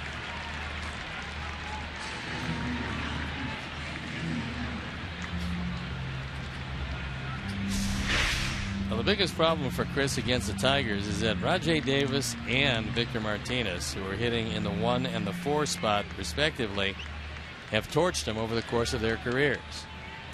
Tonight, no exception to that.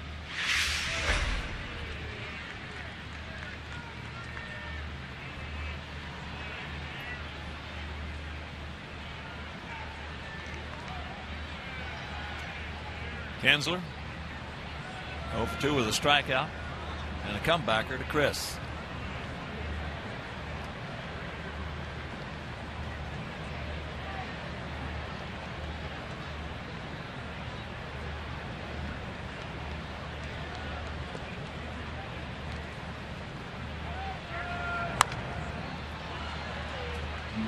Well, when you got a 2-3-4 hitter like Kinsler, Cabrera, and Martinez, and that leadoff man gets aboard, that pitcher is under duress.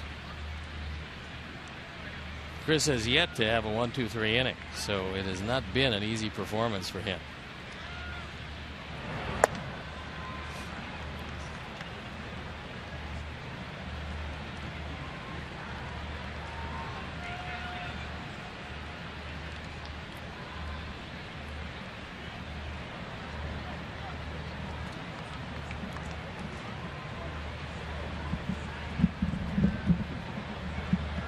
Kinsler 0 for 2.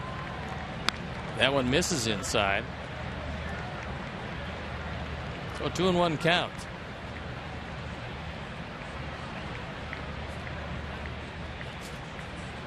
Nobody out here in the top of the 5th. Sox about hit the Tigers 5-4. And a fake throw to second base, trying to shorten up that secondary lead, but nobody was there. Now moves to 3-1 against one of the league's better fastball hitters in Ian Kinsler.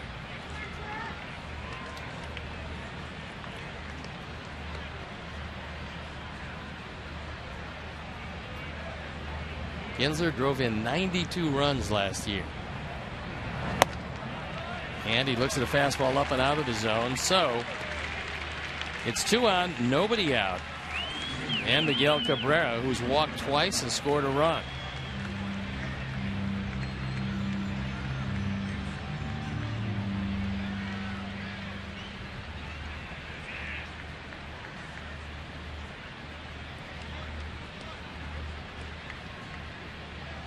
Cabrera came in exactly where he stands at 351.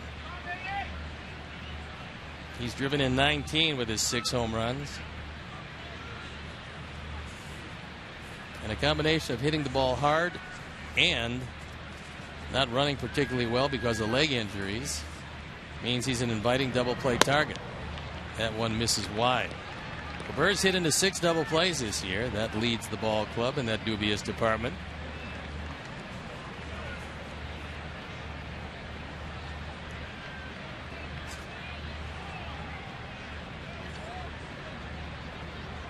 Davis with a pretty good lead at second base. One pushes him back off the plate, and Chris is behind 2-0. That brings Flowers out from behind the plate and Ramirez in from shortstop. His Sale is fighting with his control.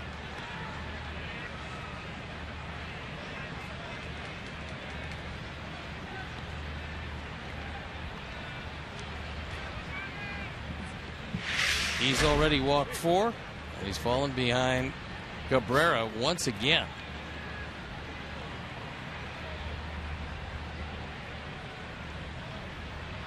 Well, we talked about the Tiger lineup last night, and it's the best offensive lineup in this league. That means it's the best offensive lineup in baseball. There's no doubt about that. And what's the biggest killer of performance? Is pressure. And these guys put more pressure on pitchers than any lineup in baseball. That means one thing: when you go out there, you better have your good control. You don't have to have necessarily your best stuff, but you better have some very good control. Well, they can hit the ball out of the ballpark as they've done 25 times this year, and they can steal bases as they've done 25 times this year. And that was a strike. Even though Tyler popped up, was thinking about throwing to second base, many times the umpire will not give you the benefit of the call. I don't think Cabrera can believe it. But Jim Reynolds calls it a strike. So that evens the count at 2-2.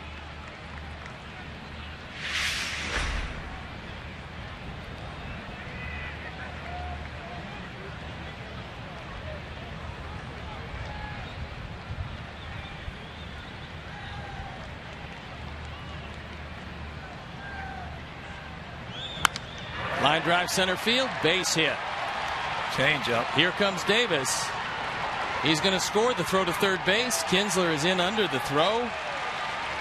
And it's a 4-3 game with runners at the corners and nobody out as Cabrera drives in his 20th run of the year. Well, Victor got him on a change and Cabrera gets him on a change. This ball is right down the middle, so Chris does not have a real good feeling for the off-speed pitches tonight. Brings Don Cooper out. The bullpen starting to stir as Davis scores easily.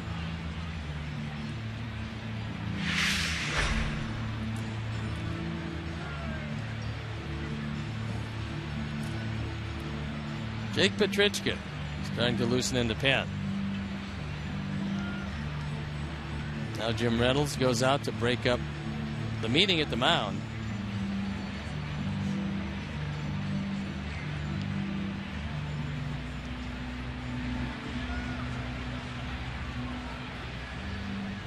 And here's Victor Martinez.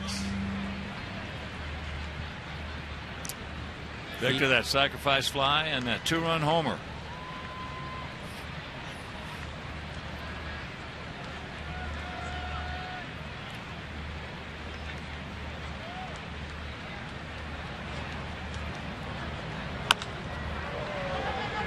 Right back at Chris to second for one. Back to first. Double play. And he freezes Kinsler at third base. He couldn't go anywhere. He didn't know if Chris was going to come home or what he was going to do. But a situation with Cabrera running and Martinez on the back end with that surgically repaired knee turns into 2. And if Chris can get out of this with just 1 run, he will have done a miraculous job. Well, it's a very fortunate play for us because Chris didn't look him back. No, it's somewhat surprising. The thing that saved it, though, was the way that Micah came to the bag with looking at Kinsler. So here's Cespedes. Yeah, we catch a big break right there. Outfield straight up, spread out for the most part, gap in right center. Cespedes with that big hack, he will turn it loose. He is a right-handed version of the circa 60s and 70s Reggie Jackson swing. With runners in scoring position, when you're hitting 444, you're pretty tough. Reggie Jackson was fun to watch, even when he was striking out. Well, he was very tough on me because I couldn't throw the ball by him. There were a lot of guys who could. Yeah. Because he had a big hole inside, right. But if you didn't get it there and you got a piece of the plate, Reggie could hit it a long way. Yeah, and frequently did. If you could throw it right under his hands, you had it. Pitch outside at 94. So a full count.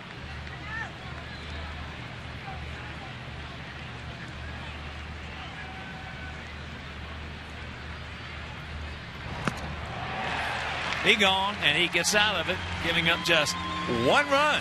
We're halfway home, trailing 1 run.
Bottom of the fifth inning in a 4-3 Tiger lead. They put the shift on. Castellanos out there in short right field for Adam LaRoche as he takes.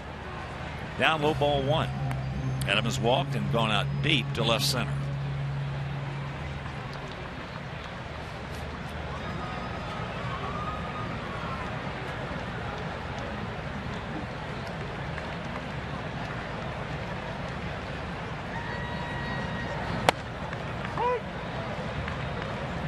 Strike upstairs.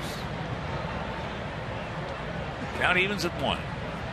Adam does not want a high fastball, not when there are no strikes in the count. And another fastball. And the count 1-2.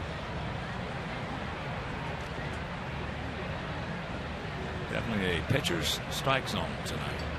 No doubt about that.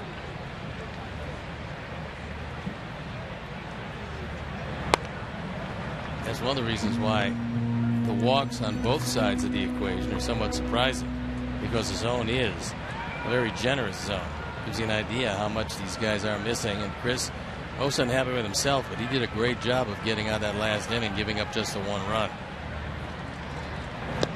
Full count. Well, there should be no arguments because he's been consistent with that zone. He has that. It's been a very, very wide zone all night. So you really can't afford to take too much with a full count. Here comes a fastball on the full count. Big hack.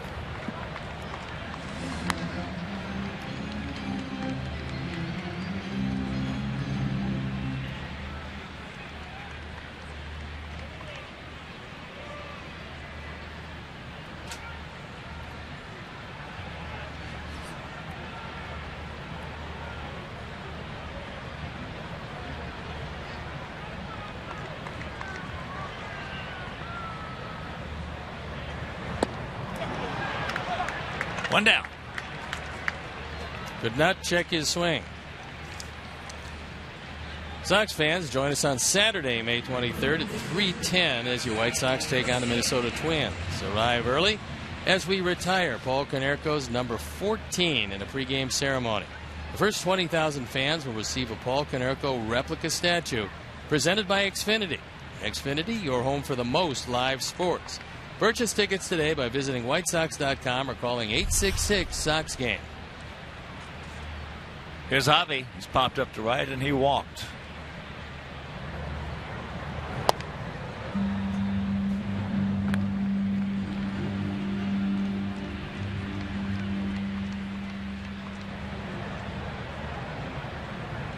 The way he's been swinging the bat, you'd have to figure the third time up, he's going to hit the ball pretty hard.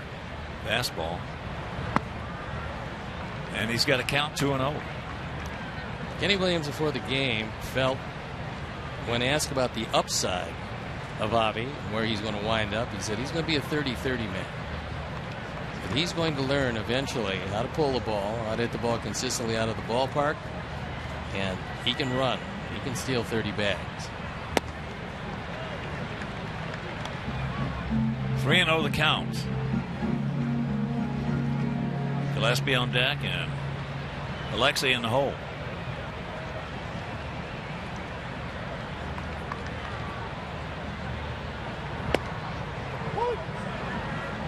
There's one.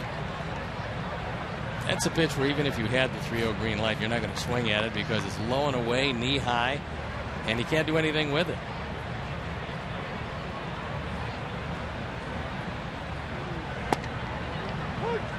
That one's right there. That one, on the other hand, was very hittable.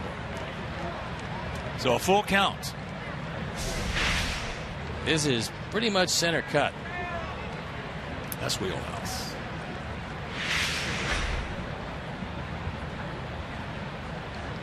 Payoff.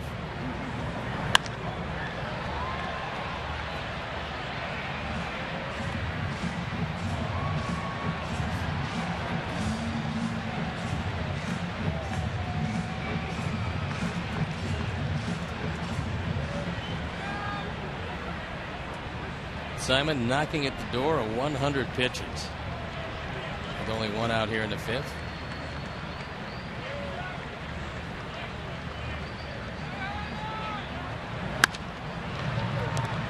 Castellanos. Well, he had a couple of good pitches to hit. Didn't do anything with them, so that's out number 2.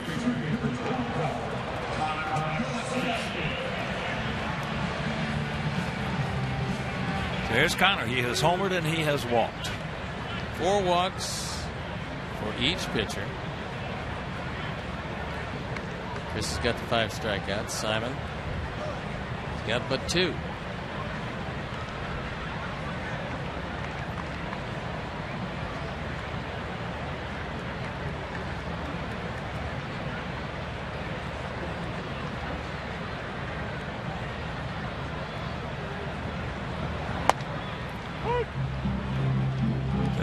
Strike at the top of the zone.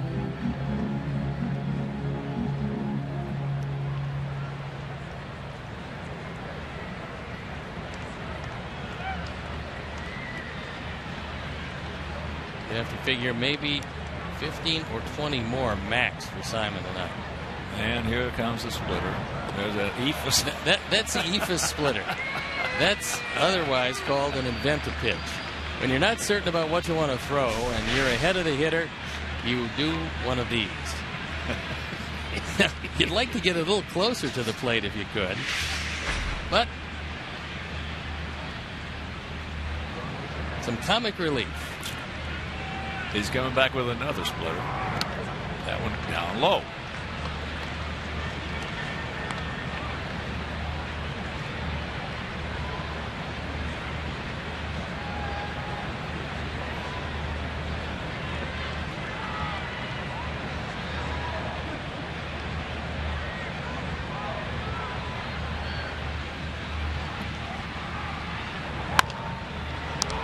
Soft comebacker on that splitter.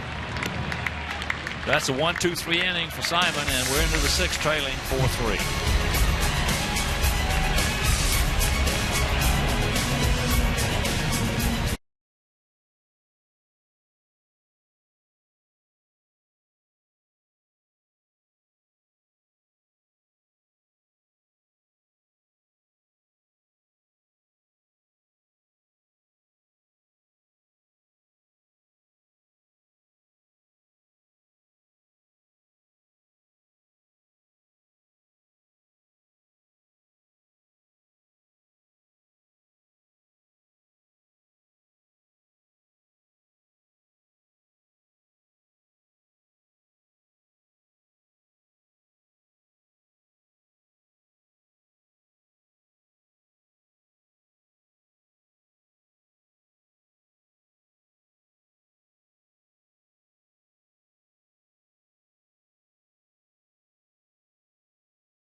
Flip over to Comcast Sportsnet for the best hometown breakdown of the action on Blackhawks Postgame Live, presented by Hawkport.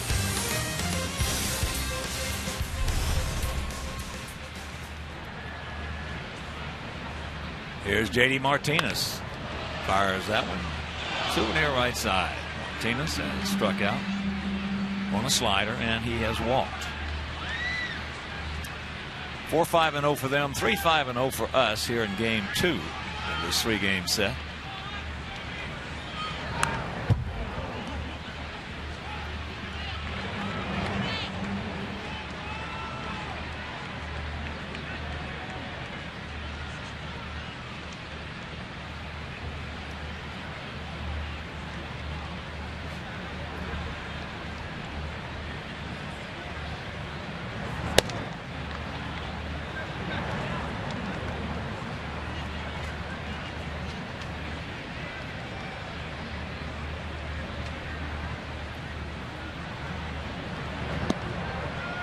Lays off that.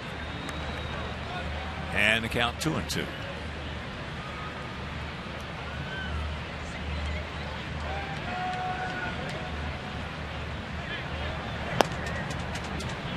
And changeup misses. This will be pitch for 98.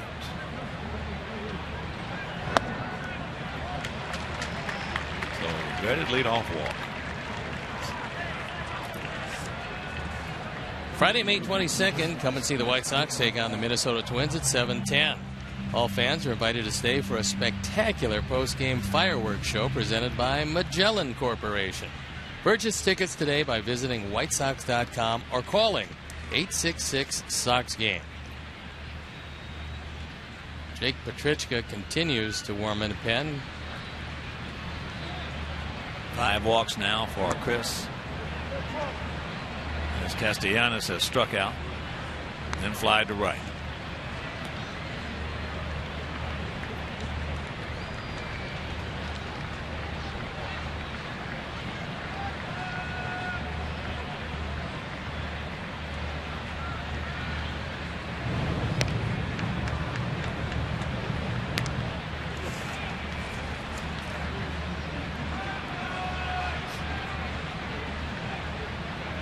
Just they scored 1 in the first. We tied it with 1 in the second. They scored 2 on a 2-run homer by Victor Martinez in the third. We scored 1 in the third.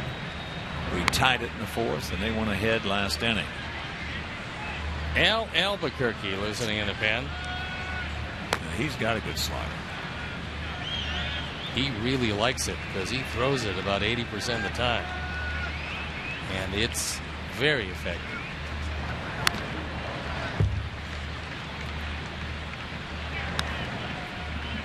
J.D. Martinez will run on occasion, but sparingly. He's just 1 for 2 in stolen bases.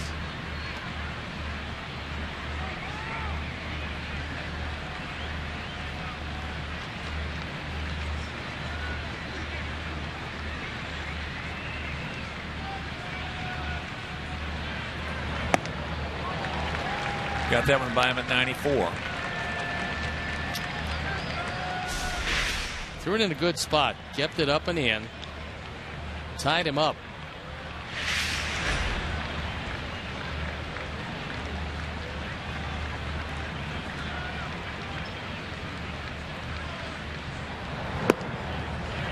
Being a right-handed hitter, he's got a left-handed swing for the most part. Big uppercut.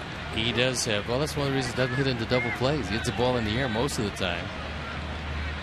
Still a very young hitter. He's 23 years old. He's still just a baby.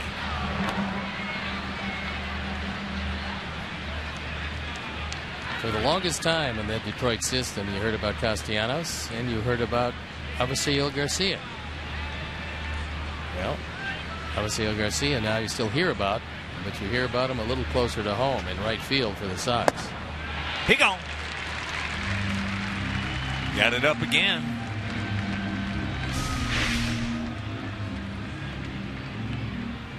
He had his mind made up. He was going to throw a high fastball by him, and he got it there and threw it by him.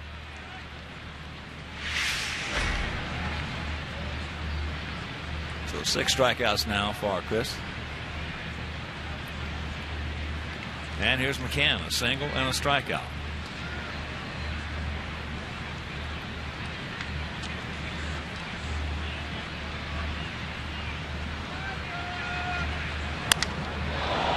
Broken bat right off the end, base hit in the right. Martinez will pull up at second. And McCann gets his second hit. That was a fastball. The bat just splinters in his hand, leaving him with just the handle. But with nobody home on the right side, and Johnson was playing him up the middle, that appears like it's going to be it for Chris Sale. Well, McCann's going to get some hits like that. They're probably staying down on Michigan Avenue someplace. He ought to go look for a wallet or two. So anyway, 1 out, 2 on. They lead by 1, and Robin out to talk to him. Iglesias is going to be the hitter. Well, he's handled them twice, and apparently Chris told Robin exactly what he wanted to hear, even at the 106 pitch mark. Well, Samardzija told him what to tell him. Just tell him I got him. You can walk back. Don't worry, I got him. It's amazing how many managers come out. They'll look the pitcher right in the eye and they'll go, "Can you get this guy?" If you trust your pitcher, if he tells you the truth, and both of these guys do, in their heart of hearts, with what they have left at any given time, they believe they're going to get that hitter. Well, I guarantee you, Chris Sale and Samardzija both, there's not a hitter that steps in that box they think they can't get.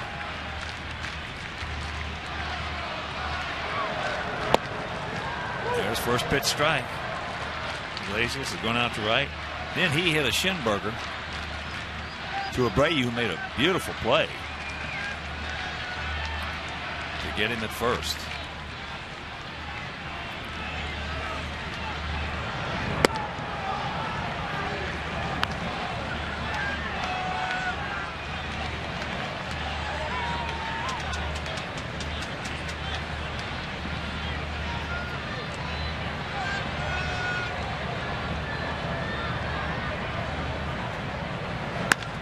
There's a base hit on the breaking ball. So they're going to hold a runner, and that'll load him up with 1 down. And Rajay Davis, who has tripled, doubled, scored twice, and here comes Robin. He gave him the opportunity to get Iglesias, and that breaking ball, not real sharp at this point, rolled in there, and Iglesias took it into left field. So as Chris Sale steps out, we're going to step out and be back after these messages.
On 7 hits, 5 walks, 6 strikeouts. He's charged with 4 earned runs to this point. He is responsible for the bases loaded, as the Honda call to the pen is Jake Petrichka. Jake comes into a jam. On for the 6th time, his record 0-1. His ERA a little above 6. He's got to face Rajay Davis, who was 2 for 3 against Chris. Tripled, doubled, and scored 2 runs. So the first pitch to the guy who really plays well against us, Rajay Davis. We've never seen this guy play bad. Surprisingly, he just keeps getting better and better. Well, the thing about him is, I mean, we've held him 0 for 4 a few times, but in that 0 for 4, he had some good at-bats. He's never had 4 bad at-bats against us in the game.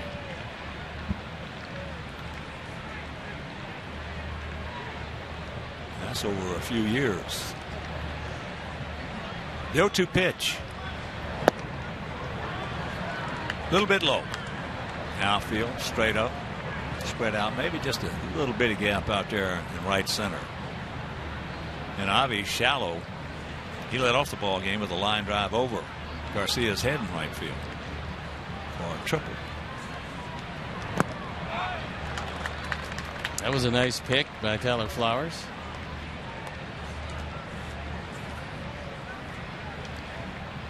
Somewhat surprisingly, as fast as Rajai Davis is, he's rounded into 2 double plays this year.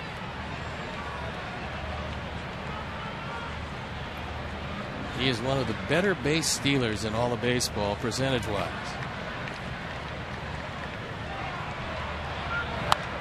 Watch out.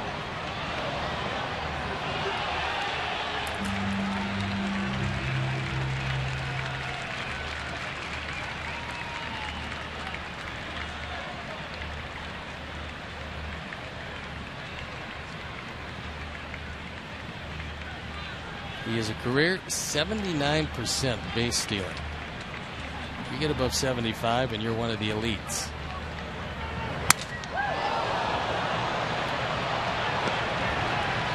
You're not going to be able to get him at first, but the run scores. That leadoff walk comes around to score.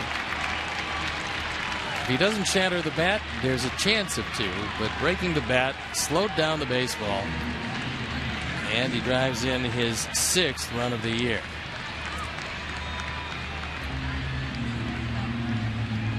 So it's a 5-3 game. With 2 out runners at the corners. And Kinsler will be the hitter.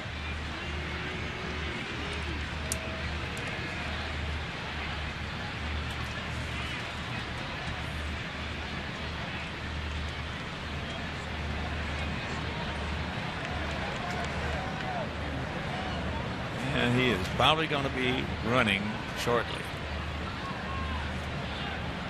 Much out.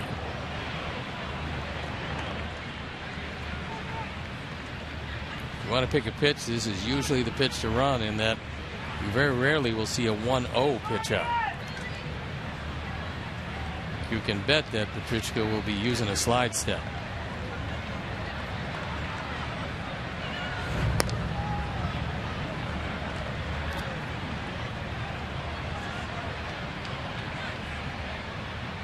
Pretty good lifetime numbers, and this year, as you can see, 6 for 7.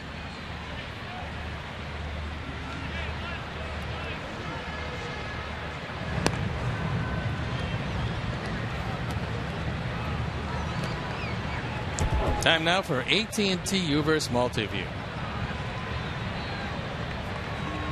You look at a pretty good lead at first base, and then the confrontation with pitcher and hitter from the center field camera.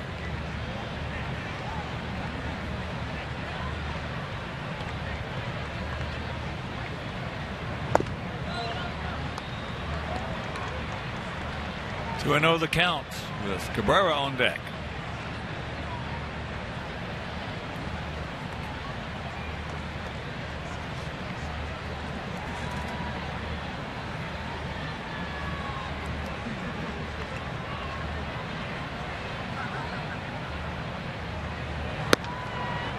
Takes a strike.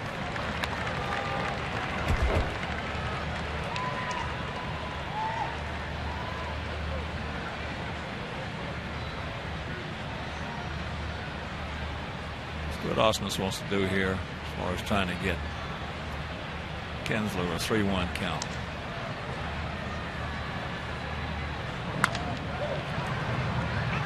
That's foul ball, so it's 2-2.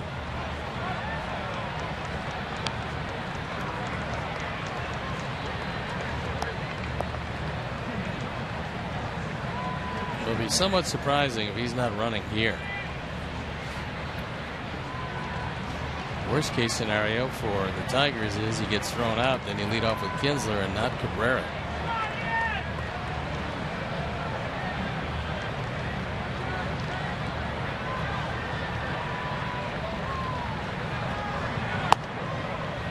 Stayed right there. Full count.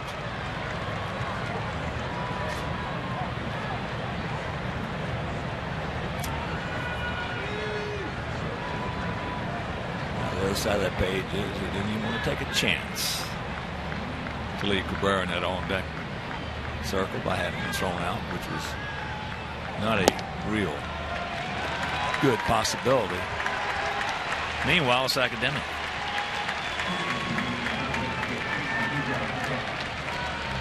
Sacks packed.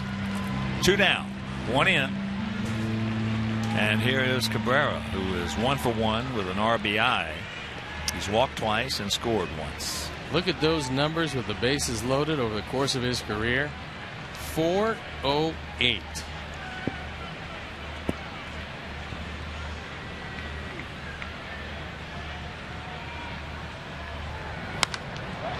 That's good trouble. Yeah, Micah. Okay. Stayed with it. Hit him on the fist. And we'll go to the bottom of 6, trailing by 2.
Brought to you by DraftKings. Play daily fantasy baseball on DraftKings for free using promo code ShySox.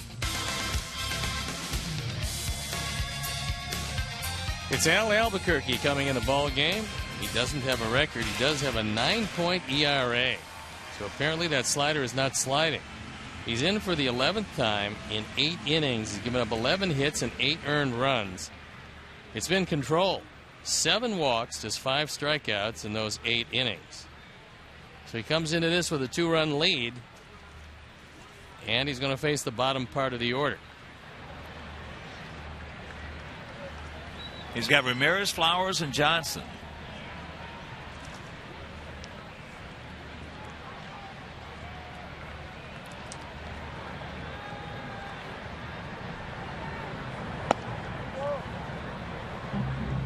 Takes the bunt and takes the ball. Alexei has popped to second and bounced back to the pitcher.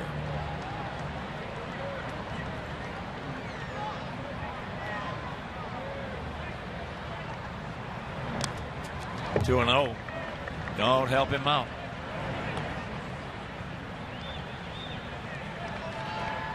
Simon went 5, gave up 3 runs on 5 hits, walked 4, fanned 2. There's 1.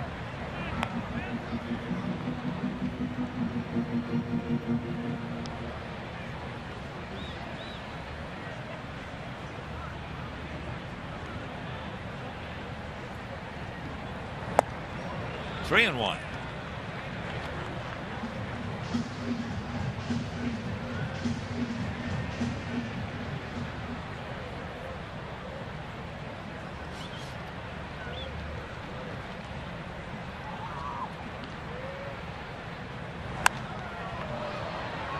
So a full count to Alexei.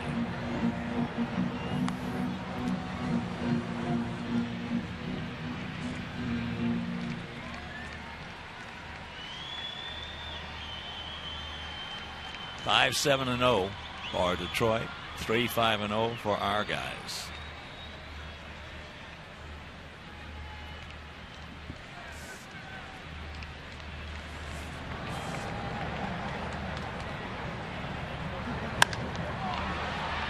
That could be trouble. That could be trouble. And just fouled.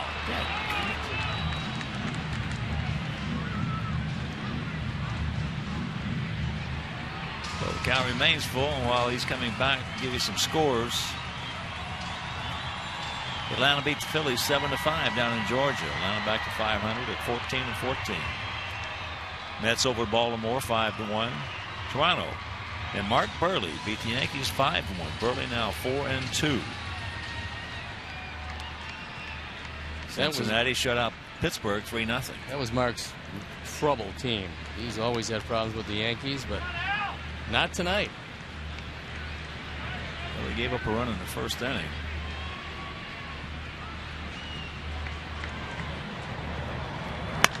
There's a good way to start it.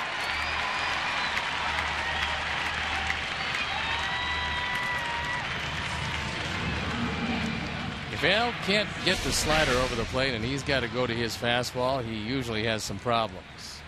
This is 92. It's out away from Ramirez, but it's hard to get high fastballs by him.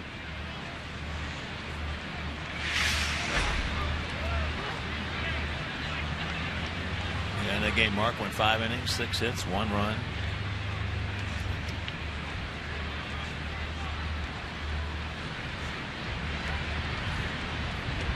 And beat CC Sabathia, who was 0-5 this year. So here's Tyler.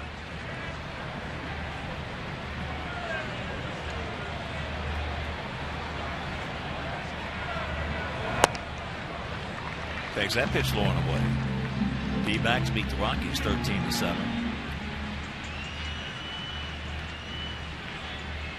They swept the doubleheader in Colorado because of a rainout. Bryce Harper had 3 home runs. He now has 8. Gobin 5. There goes Alexei.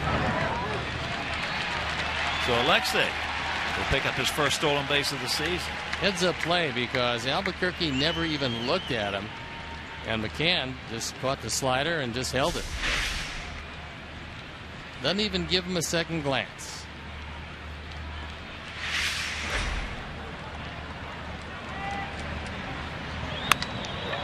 And that is soft line drive caught by Kinsley.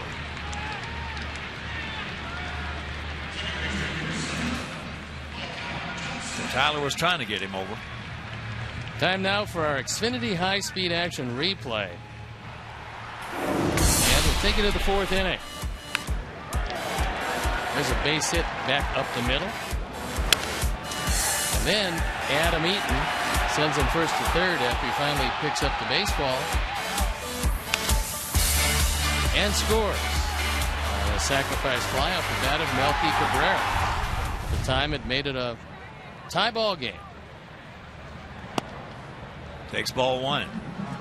So he doubled in the second, and that single run scored in the 4th.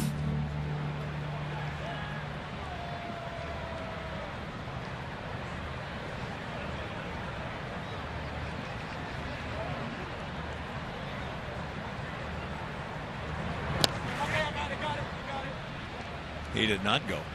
And the count 2-0.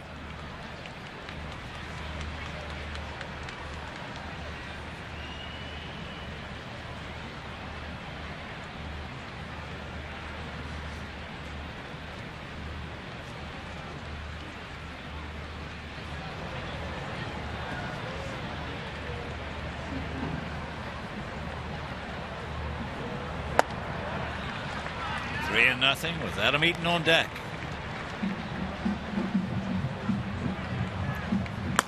Gorzelani, the left-hander. And we saw him before. It's Angel Nesbitt, the right-hander.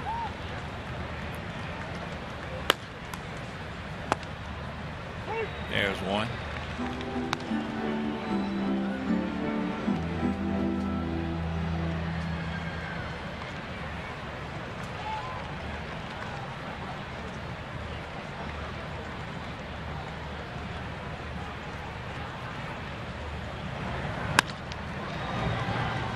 Kinsler's got him.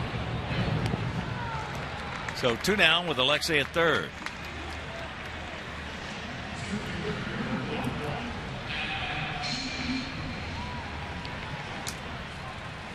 And here's Adam. Adam 1 for 3.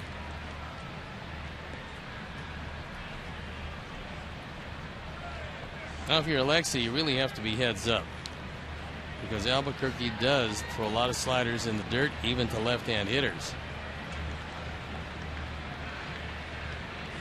And here comes the slider.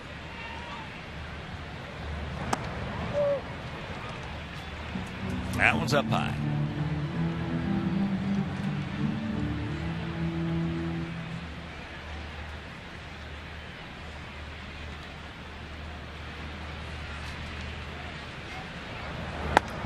Fastball strike.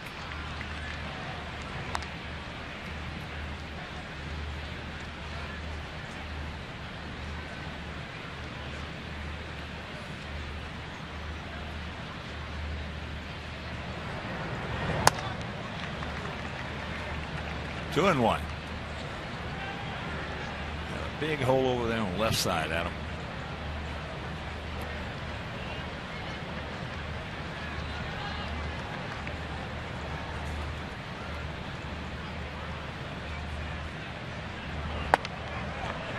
Three and one with Melky on deck.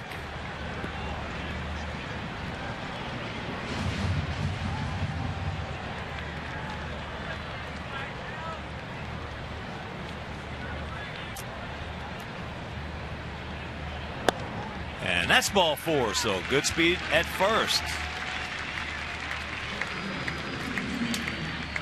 And Melky has walked, lined hard to left, and has a sacrifice fly. And here comes Osmus. He wants to turn Melky around. Knowing how effective he's been as a left-hand hitter this year, he wants to bring in Gorzolani and see how effective Melky can be as a right-hand hitter. All right, so Albuquerque works 2/3 of an inning. Runners are his responsibility. He departs, and we'll be back.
Left-hander who came up originally with the Pittsburgh Pirates. He was drafted in the 2nd round back in 2003. There you look at the numbers, on for the 10th time. Was a starting pitcher, now working exclusively out of the bullpen. And Melky Cabrera has seen him 6 times. He's 1 for 6.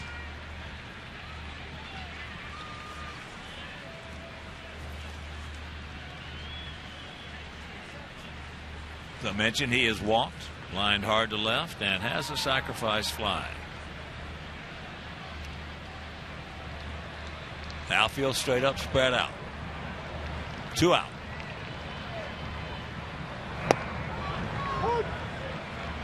And first pitch strike on the outside corner.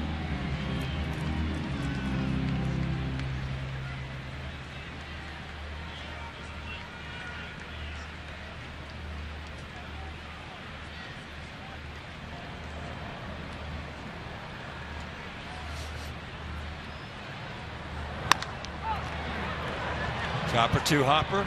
We get the force, and that'll retire the side. So we have a threat. Can't do anything with it. And we're into the 7th, trailing by 2.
Happened is this.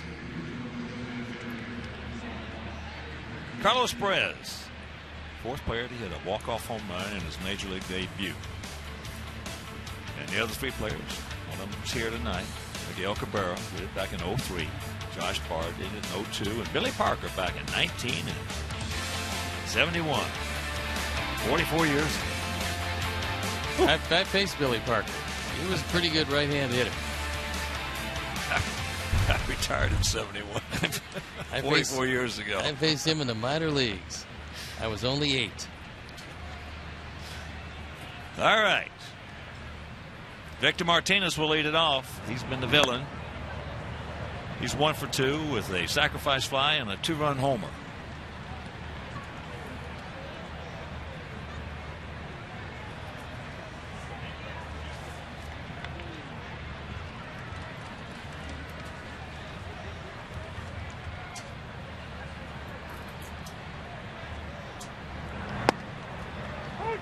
There's a strike to even the count at 1.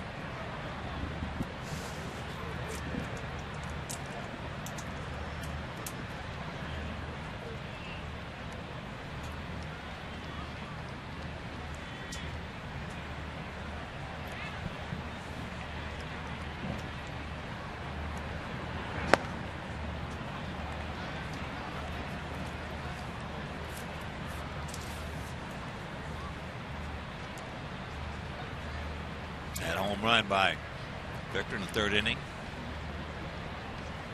That was his 4th off our Chris Sale. And he's got a 3-1 count here. Well, there has been a big difference between his stroke from the right side and the left. He had a meniscus cleanout. It's not come 100% back yet. It still pains him.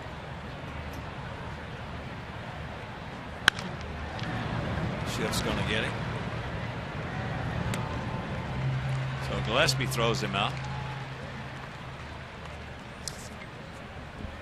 Sox fans, celebrate a special birthday or anniversary or host a business function in a Diamond Suite at a White Sox game. Diamond Suites can accommodate from 10 to 100 guests. Single game packages include a great food menu, beverages, and parking passes. To purchase, visit whitesox.com/group.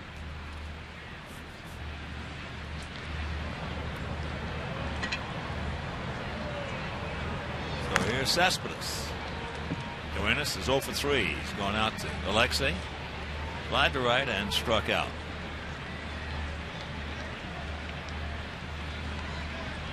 Sox bullpen up and going. Cleveland beating Kansas City 9-3. Danny Duffy got lit up. And there's a ground ball. Get him! No. Good effort. Good effort by Micah. Too much speed by Cespedes.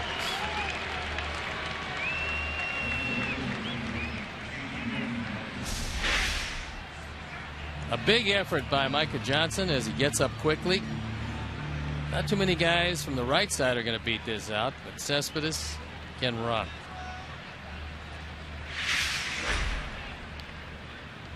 Is J.D. Martinez. 0 for 1, a strikeout and 2 walks. 1 walk coming last inning, leading off, and he came around to score. But Duffy went 1 inning, giving up 4 runs on 6 hits. Minnesota thumping Oakland 10-0. Game in the 8th.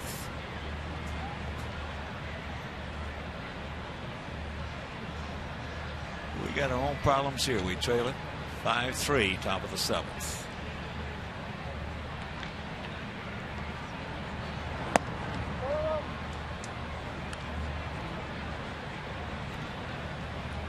Bottom of the 9th in Houston, 11-3 Texas.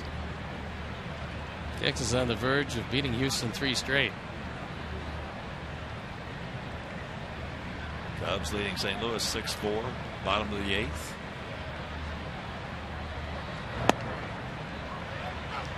And the count 2-0.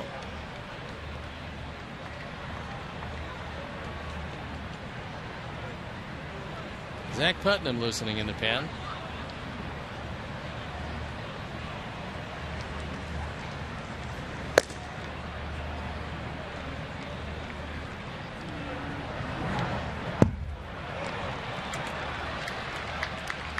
So Cespedes in the second.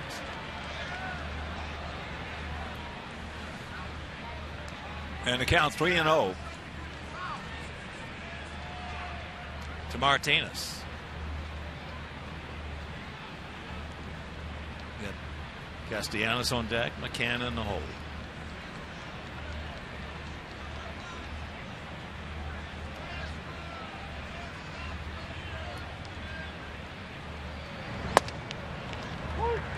There's one.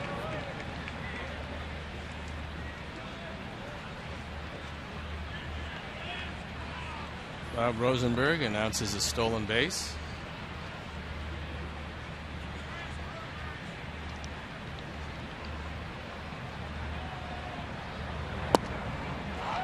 So the 3rd walk of the game for Martinez.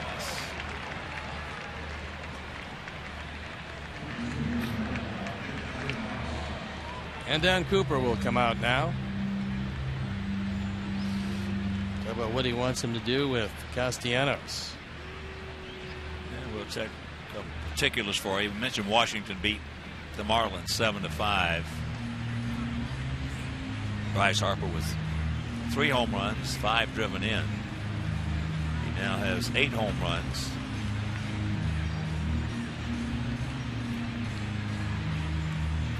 Scherzer the winner. He is 2-3 with a 2.11 ERA. Well, I'm sure Max is pretty happy that he finally got some runs because he had gotten 5 runs the last 5 times out from his offense. Tough to win when you're not getting too much support. When you get a 2-1-1 and you're 2-3, it shows you that they might not be scoring you those are a bunch. Joe Horland type numbers. Joe Horland, former fine right-hander with our White Sox.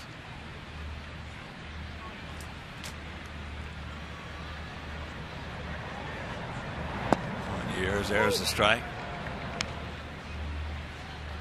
Bob Rosenberg now is going to take the stolen base away because he's figuring out now that Cespedes was not running. Well, he's making the right call. Yes, he is.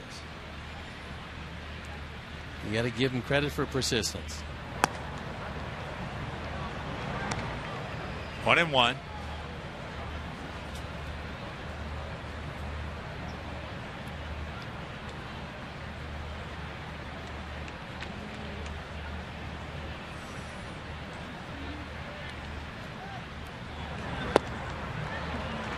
Way out in front. 1-2.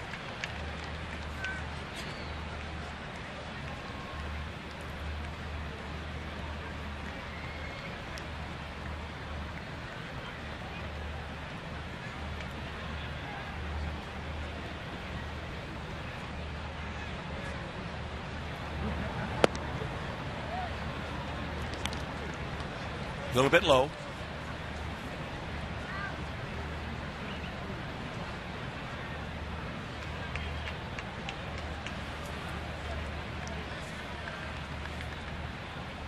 One out, two on, and the 2-2 pitch.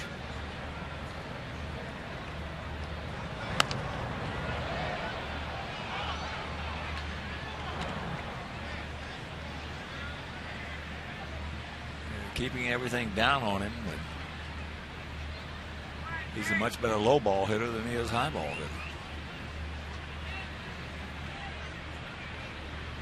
hitter. One of the questions is, do you go to your strength or his weakness? The strength of Petrichka is the same strength as Castellanos.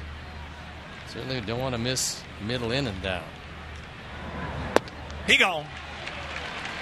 Chased a bad one down there. 2 out. Third time he struck out tonight. Toyota Pitch Tracks will show you how far that one is out of the strike zone.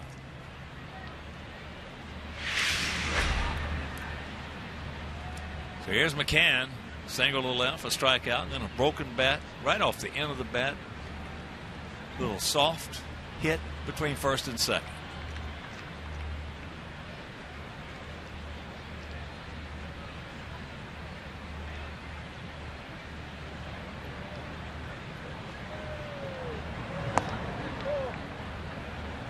Just off the inside corner.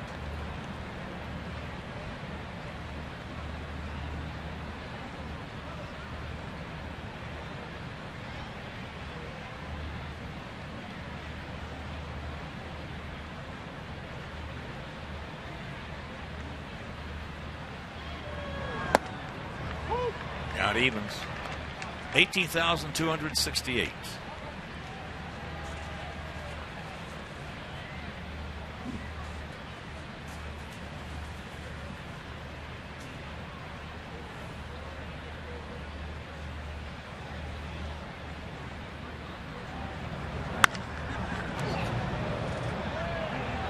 One and two. And tomorrow afternoon finale of this 3-game set. Jose Quintana against Kyle Lofstein. Make your plans to be with us. Can't, that game will be over WGN. And then Friday, Saturday, and Sunday it'll be the Cincinnati Reds coming to town.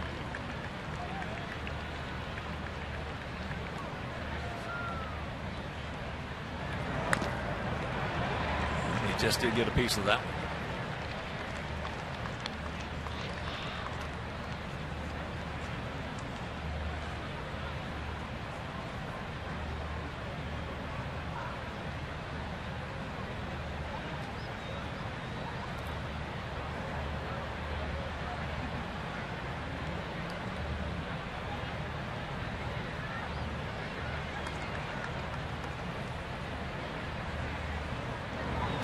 He gone. So he pitches out of a jam with a couple of strikeouts. They strand the pair. 7th inning stretch. 5-3 Tigers.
5-3 here in the bottom of the 7th. So it'll be Abreu, LaRoche, Garcia.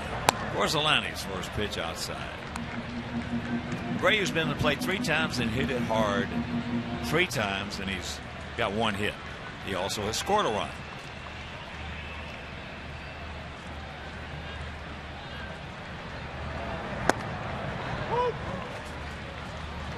Just on the corner to even the count at 1.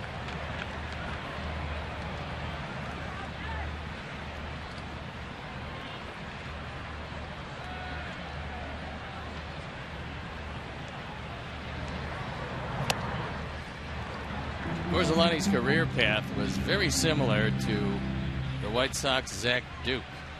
He started with the Pittsburgh Pirates, as did Duke. He was a starting pitcher with the Pirates, going 14-10 in 2007. Now he's found a home in the bullpen, just as Zach Duke has. Oh, Lordy. Oh, man, what a pack he had right there. 2-2. He got a fastball right down the middle and fouled it straight back.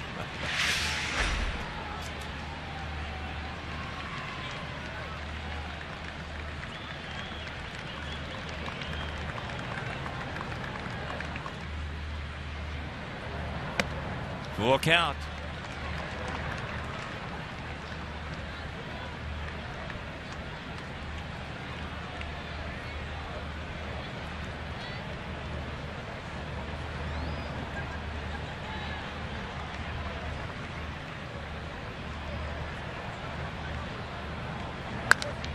That ball hit high into left center field.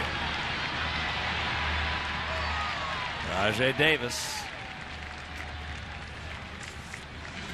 Hey, White Sox fans, the Chicago Sports Depot features the latest in Sox apparel and souvenirs. Stop by the Chicago Sports Depot located at Gate 5 to get your authentic on-field merchandise and support your favorite hometown teams. Call 312-674-5SOX for more information or visit chicagosportsdepot.com.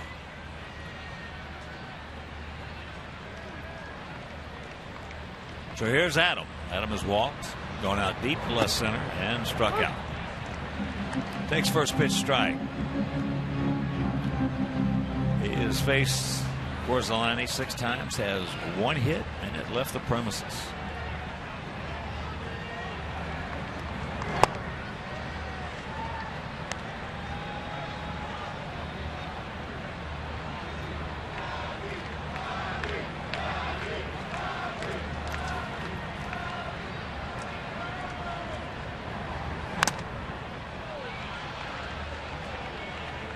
That one fouled right off the top of McCann's mask, it looked like.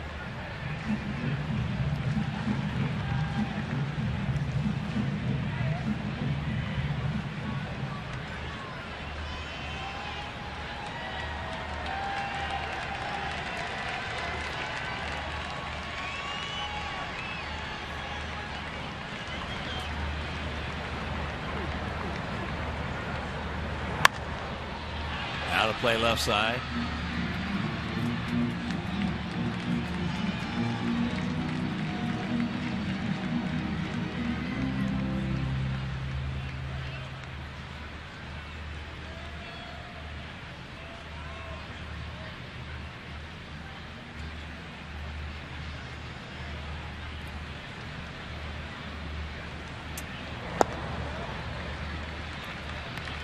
Down low.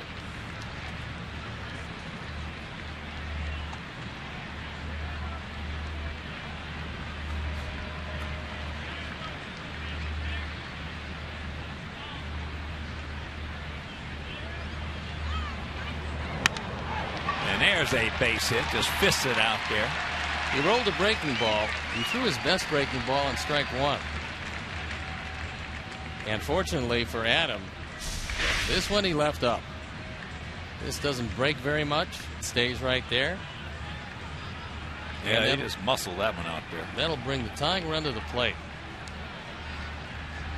And a little attention to the mound.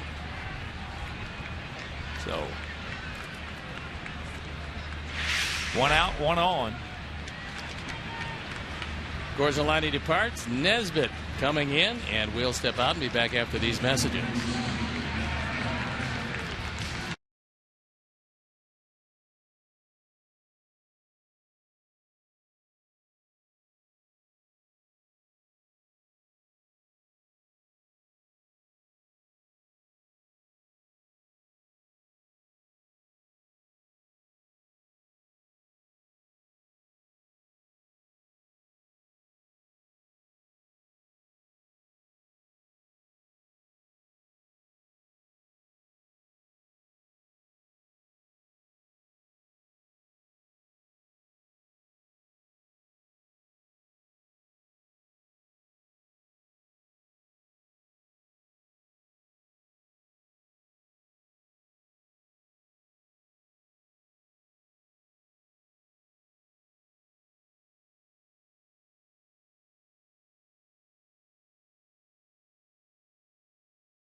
He was signed as a free agent out of Venezuela. He's on for the 10th time. His ERA, 2.79. He's been pretty effective. His control's been great. He's walked 1. He's fanned 9 in 9 2/3 innings. There you look at the numbers. We saw him for an inning in last night's game. He pitched a perfect 8th with a strikeout. So here's Avi. He's popped to right, walked, and grounded to third. 1 out, 1 on here in the bottom of the 7th. 5-8-0 for them, 3-7-0 for us.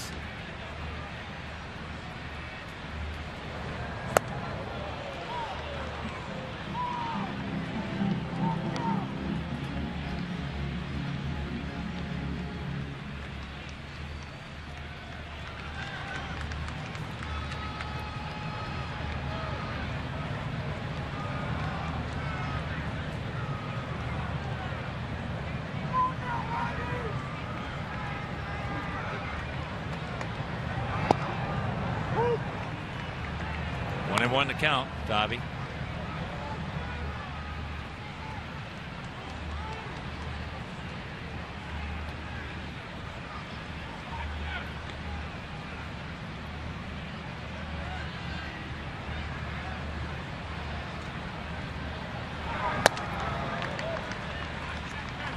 A little bit high.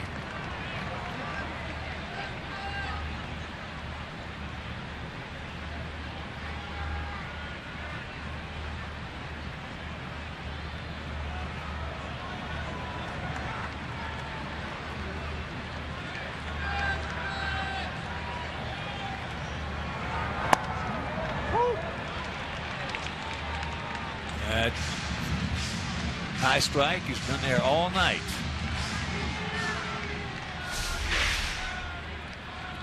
It's been called, and it's called again.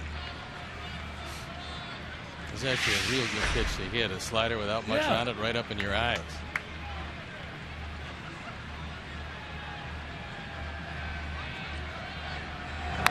It's amazing. It's absolutely amazing the difference in the strike zone now versus when they used to wear the balloons. A balloon, that was a routine strike.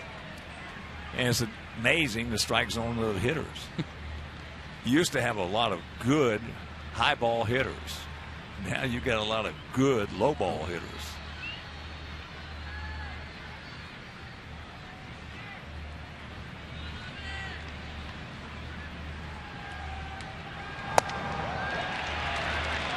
That time he heated him upstairs at 96. That ball was out of the zone. Goes away from the slider to the fastball and throws it right by him. Well, that pitch could have been called a strike. He's had a high strike zone all night in case you're just tuning in. And he's been Moreno's been consistent with it. So here's Gillespie. Now, Gillespie is the best fastball hitter on our team.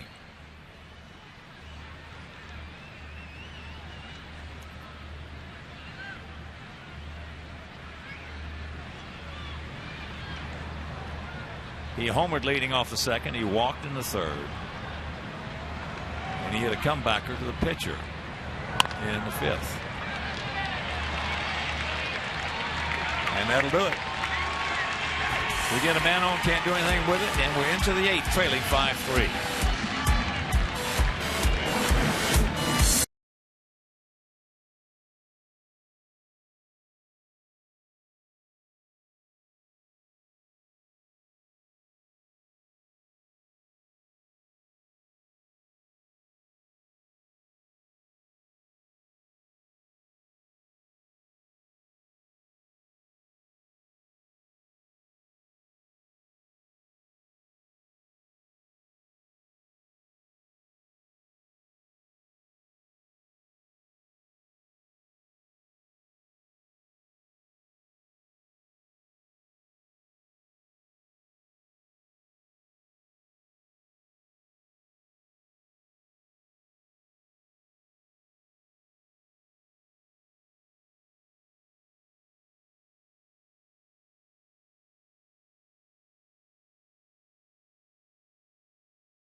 Cincinnati Reds.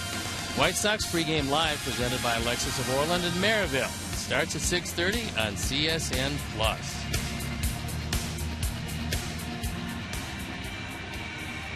And we've got a new pitcher coming in the ball game, and it is Zach Putnam on for the 10th time. His ERA is up there. 11 hits in 7 innings. That splitter is yet to be quite as good as it will be. So he's going to face the bottom of the order in Iglesias, then move back to the top with Davis and Kinsley.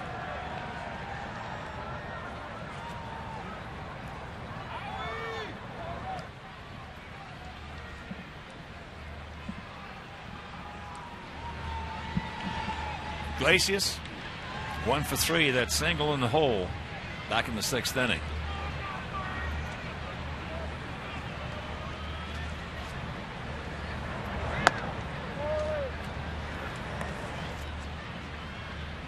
Jabba Chamberlain 354 starts warming up.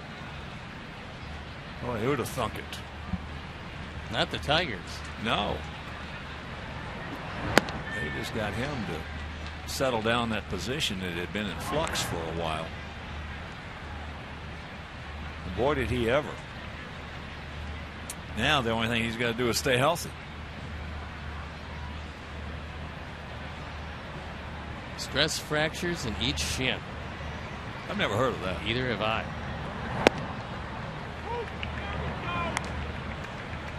2-1.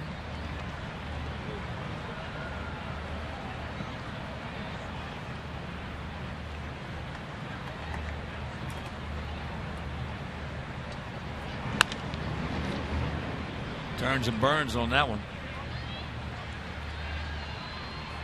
And there's Jabba Chamberlain. Well, I can't even imagine how that would be. I mean, you've had shin splints, and I have too, but and they're bad enough. But fractures?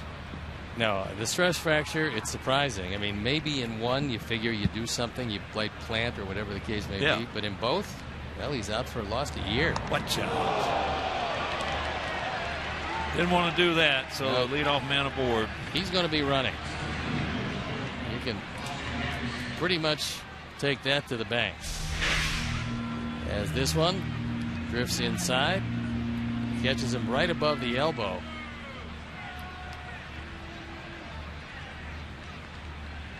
Trailing by 2, that's a huge run.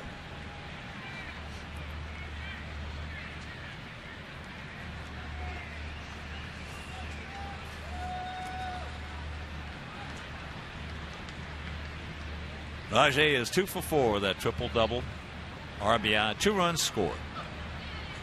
Another big game for him against us.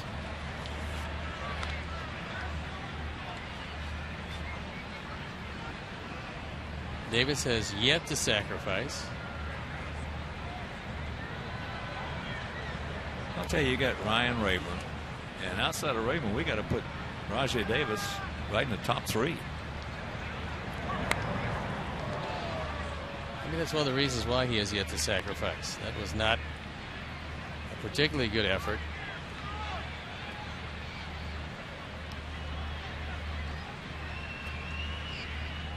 You got a man at first base who has swiped 5 of 6 on stolen base attempts.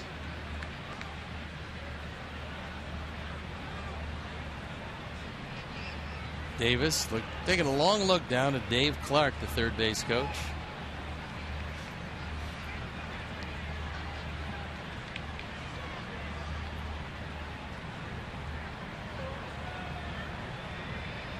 Outfield for the most part straight up.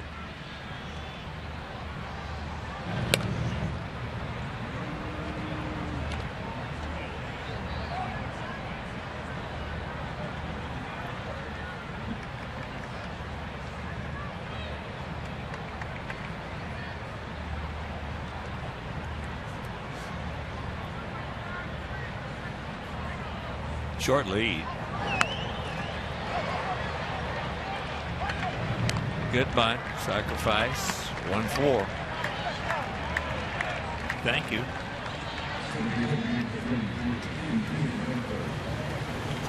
Kind of surprising they don't run. Yeah, me too. Iglesias here.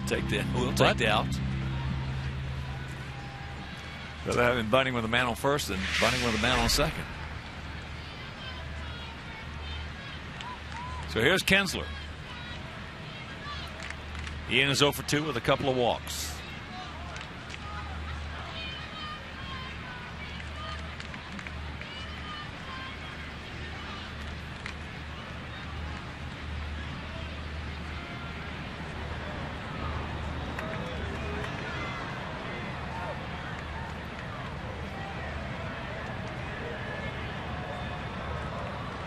Somebody better hang out around second.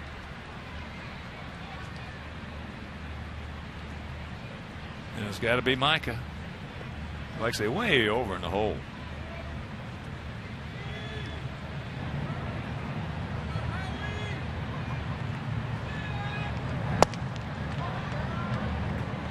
That's a good pitch and didn't get it.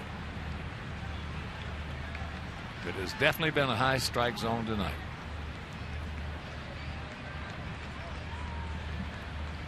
And unfortunately, we got a low ball pitcher out there.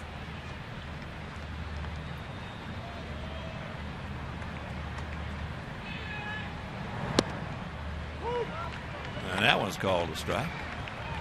Even the count at 1.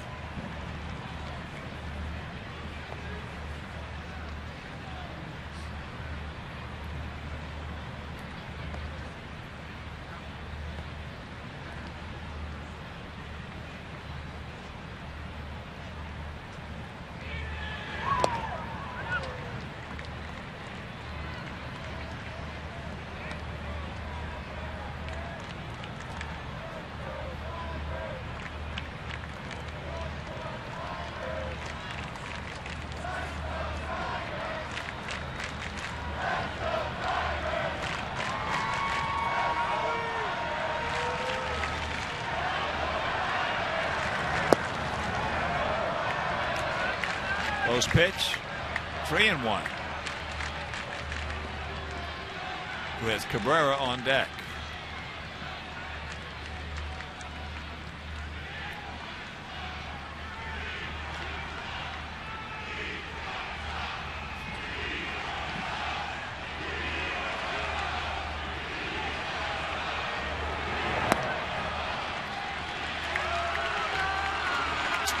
So he hits Iglesias, sacrifice bunt. He walks Kinsler. 3 walks for Kinsler tonight. And just like we promised you earlier in the game, it's Miller time, brought to you by Miller Lite. And we'll take you back to the 5th inning. An RBI base hit. And for Cabrera, he drives in his 20th. And that one puts him on top, 4-3 at the time.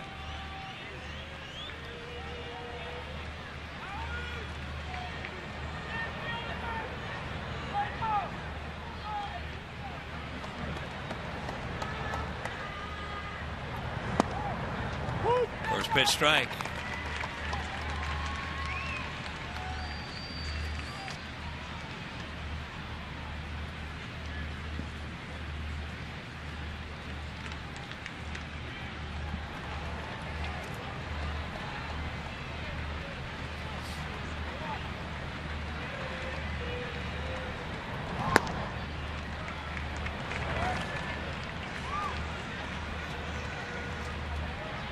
Two on, 1 out, 1-1 to count. 5-3 Detroit here in the top of the 8th inning.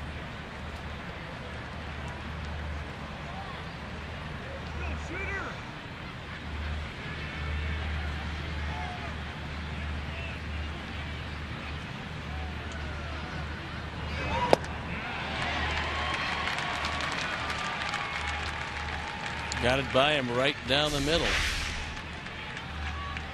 Well, his numbers don't show it, but we talked about it in Detroit. The swing is just not where it's been. It's just a little off. It's hard to put your finger on it, but I think again, it's similar to Victor. I think it's from the waist down, his legs. His legs are just not setting up his body the way they usually do. But yet, he comes in, hitting .351 with 6 homers and 20 RBIs. That just shows you how good he is. Struggling along at .351 as he misses a splitter. Yeah. I mean, he's just an amazing hitter. It's just that simple. We have seen him over the years play virtually with 2 bad ankles, couldn't hardly walk, and still swing the bat, still drive in runs, still hit home runs, and still play good defensive baseball. It's amazing.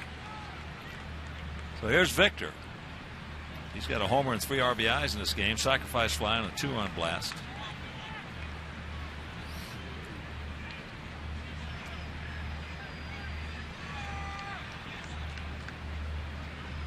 Now Mike out there in short right field as Victor takes strike 1.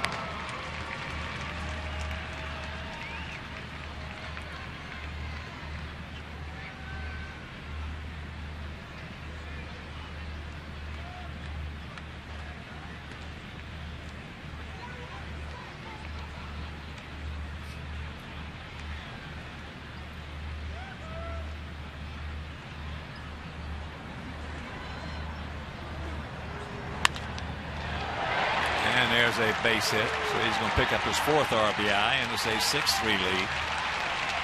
Well, that time the shift didn't work because there was nobody home on the left side, and Victor, who is a dead pull hitter, as a left-hand hitter, decides he's going to take this one, go right with it, and take it into left field. Well, that's just being smart. That's all that is. That's just a smart hitter being smart. Iglesias just missed getting hit by that one. Yeah, when you got that much room over there and you can pick up, just hit something that way, you can pick up another run. Or in a lot of our cases when we had the shift, just start off an inning with a base hit. It's 4 driven in, a big night for Victor. Cespedes. He's 1 for 4.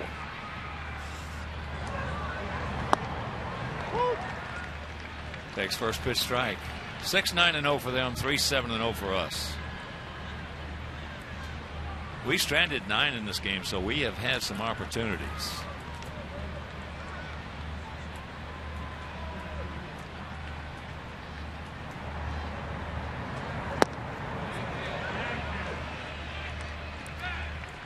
0-2.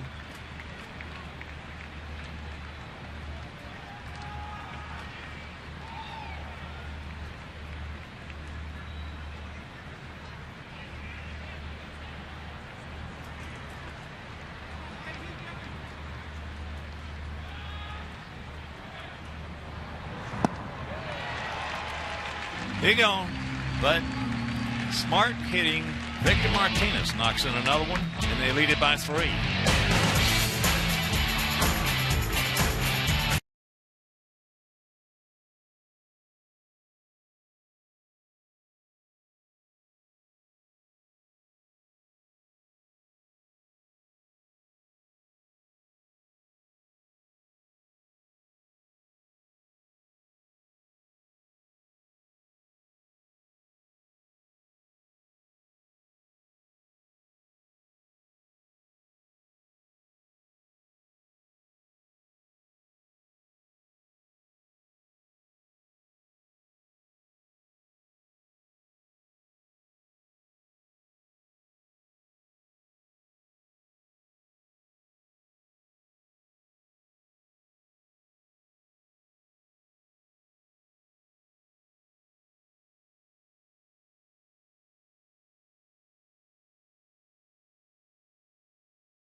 Chamberlain on for the 8th time. His ERA 150. He's only pitched 6 innings. He's only given up 1 earned run, walked 1, fanned 3. He inherits a 3-run lead. And he faces the bottom part of the order. He's got Alexei, Flowers, and Johnson.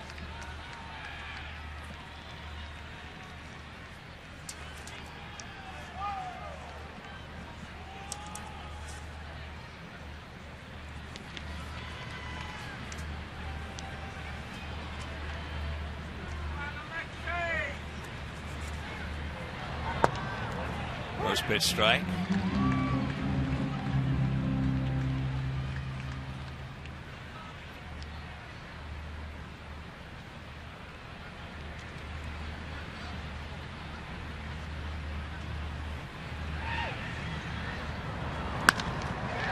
Ball hit hard, but to the wrong man.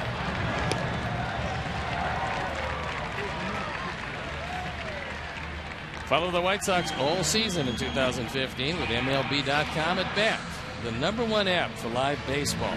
At Bat is up to the moment with in-game highlights, live look-ins, replay previews, radio broadcasts, StatCast, and more. Get MLB.com at Bat for your smartphone or tablet. In that 6-3 Milwaukee victory over the Dodgers, Doc Peterson hit 2 home runs. His last 7 hits have been home runs, and he now has 9. Well, the Dodgers were expecting huge things from him, getting his opportunity finally to play every day. We saw him in the spring. He's enormously strong. And he's got some real good power to center field and to left center, especially for a left-hand hitter. 0-2 the count to Tyler, who's 0 for 3 tonight.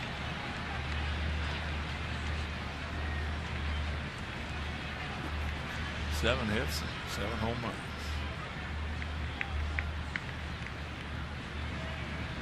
And he's their leadoff hitter. Yeah, he is that. He's hitting .272. Start us off, Tyler. Takes it up high.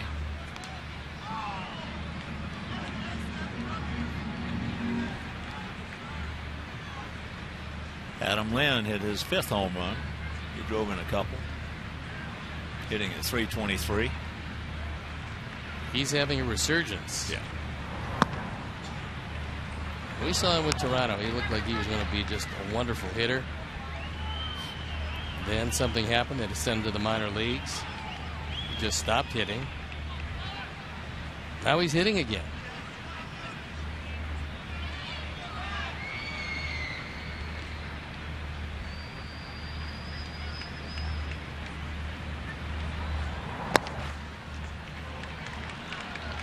On the way and a full count.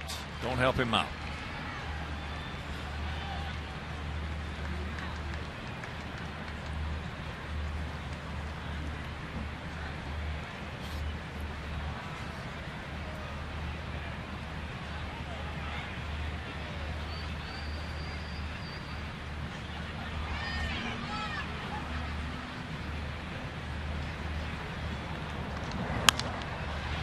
High pop up right side.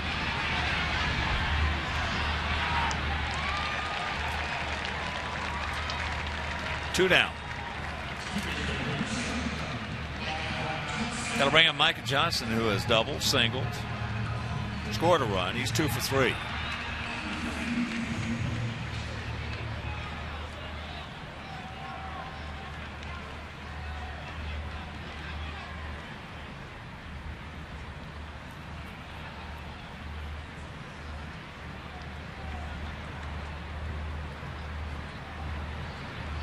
Minnesota shuts out Oakland 13-0.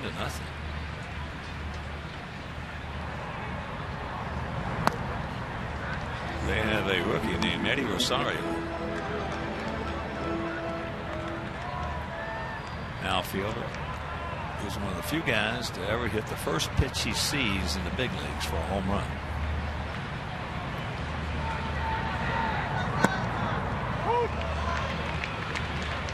Eduardo Escobar also homered in that game.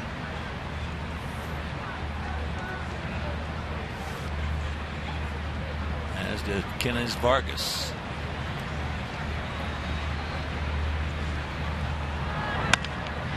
There's a shot. Cespedes can't get there. It's a fair ball. And he takes a big turn, but Cespedes gets it back in a hurry. There's a whole lot of guys you don't want to run on. But that guy might be near the top in left field. 3 hits for Micah. This one dropping right in front of Cespedes, who gets to it very quickly and then gets it back in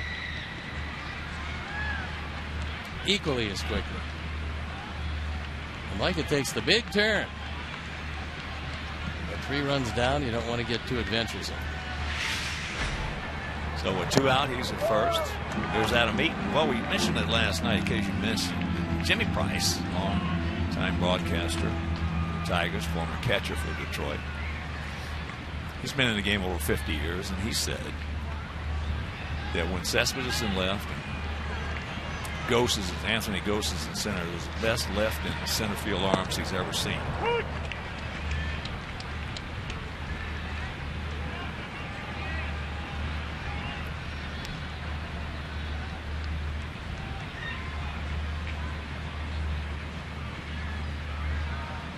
Keep it going, Adam.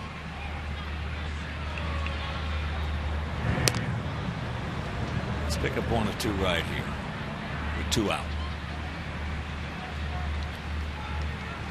There is Anthony Gose, who was acquired from the Toronto Blue Jays. Yeah, he can scoot. He can that. They paid a high price. Devin Travis. That's off the glove into left field. So we got the tying run coming to the plate in the person of Melky Cabrera.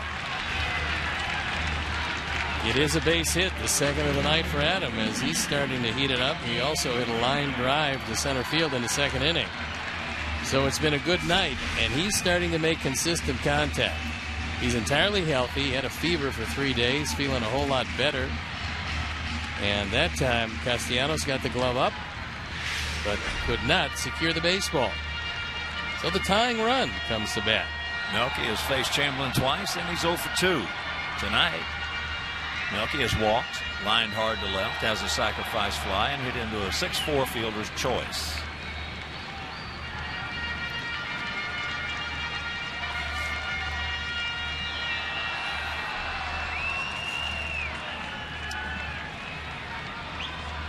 Abreu on deck.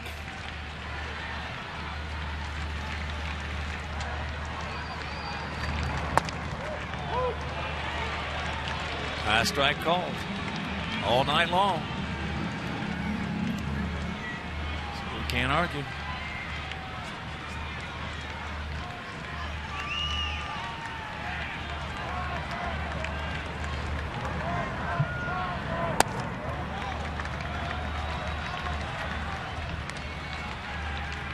You want to go along with us on the signs they've been using. The last sign for the man on second.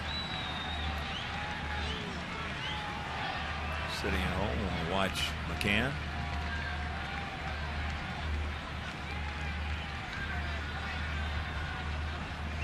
So we'll see here. Give him the 2 for a breaking ball. Nice stop by McCann, because that one could have easily gotten away, putting both runners in scoring position, where a base hit could have made it a whole lot tighter.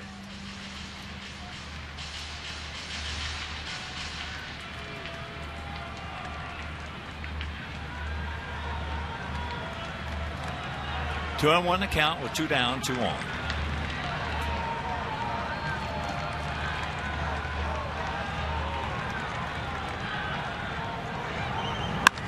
That ball hit deep, way back, stretch, he looks up, you can put it on the board, yes, yes, and this game is tied at 6.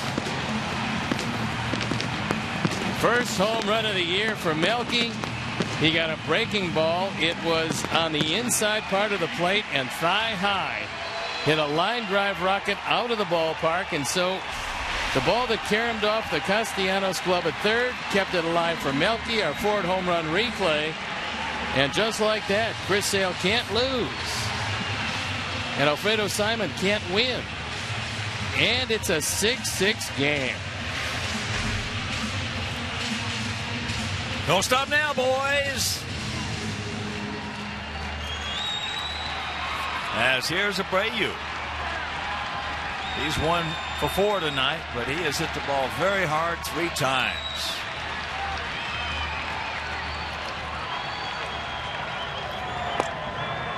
Breaking ball strike.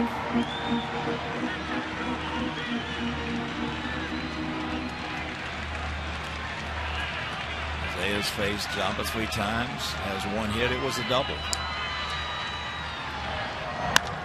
There's a shot base hit. Another bullet off the bat of Abreu. And that'll bring up Adam.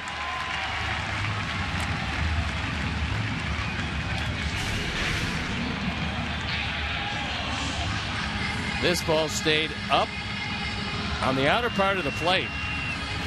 So Java didn't bring real good stuff into the game with him tonight.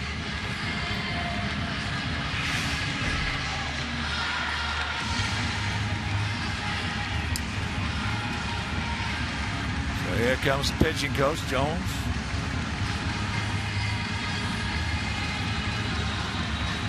This all started with 2 out, nobody on. Java, that solid single, then a bullet off the bat of Eaton, off the glove of Castellanos. And then the 3-run homer. Now the rocket single by Abreu. Both bullpens up and going. Blaine Hardy for the Tigers. David Robertson for our Sox. And a very happy Melky. Picked a great time for his first home run of the year. Terry Hammond, Eric Aldridge, Roger Clare, Mike Williams picked a click tonight.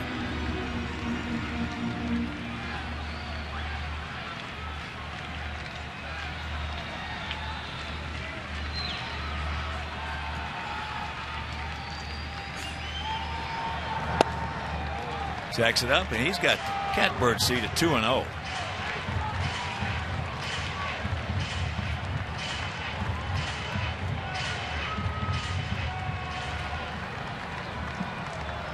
Four big RBIs for Melky.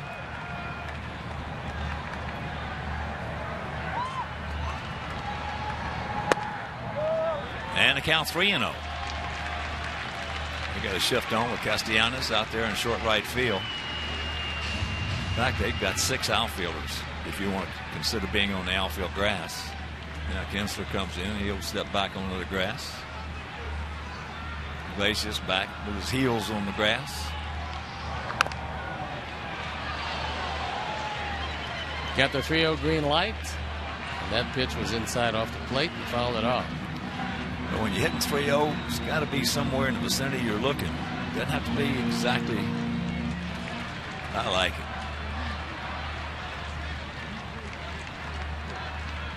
You fight for a count.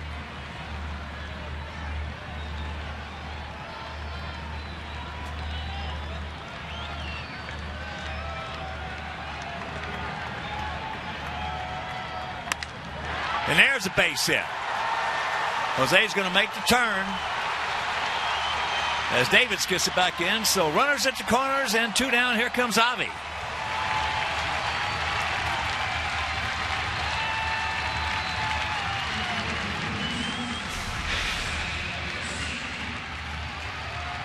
Adam keeps it alive. He's got 2 hits tonight to go along with a walk. Puts the go-ahead and potential winning run at 90 feet away. So Jose, knowing where Davis had set up, knowing that ball was hit off the end of the bat, scampers into third, where now a wild pitch can score the go-ahead run. Throw one in the dirt. Here's a curveball.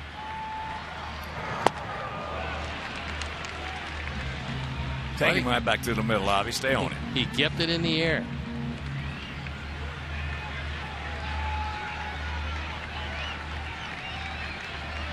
Jones and Osmus, along with Wally Joyner.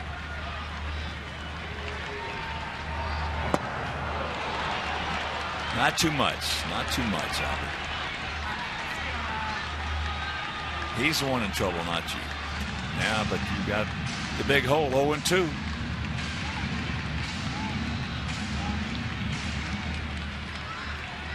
Now throw it in.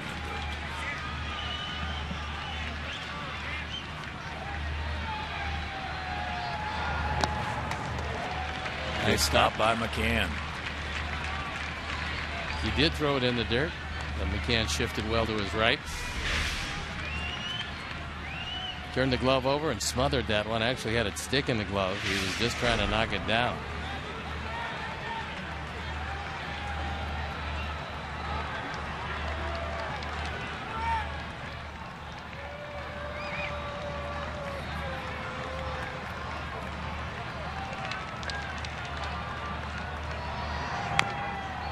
Just did get a piece of it.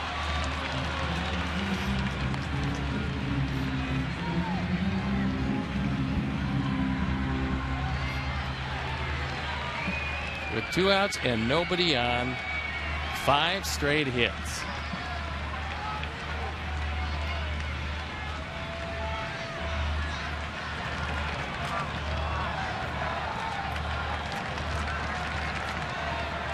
Outfield to the right. Big gap in left center if he can find it. There's some contact.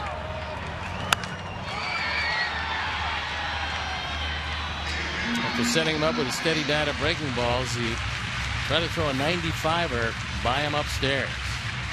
Just able to foul it off.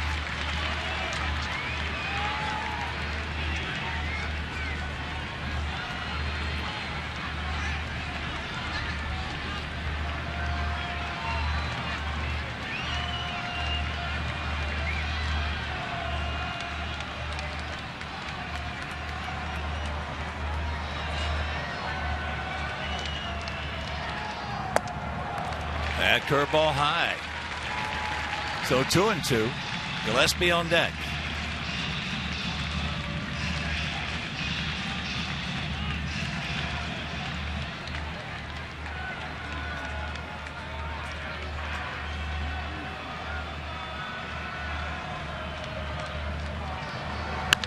Here's a base hit. Abreu scores and the Sox lead it 7-6. Yes. Avi, one of the better breaking ball hitters around, drives in his 8th run of the year, his first hit of the night, the 6th in a row for the Sox.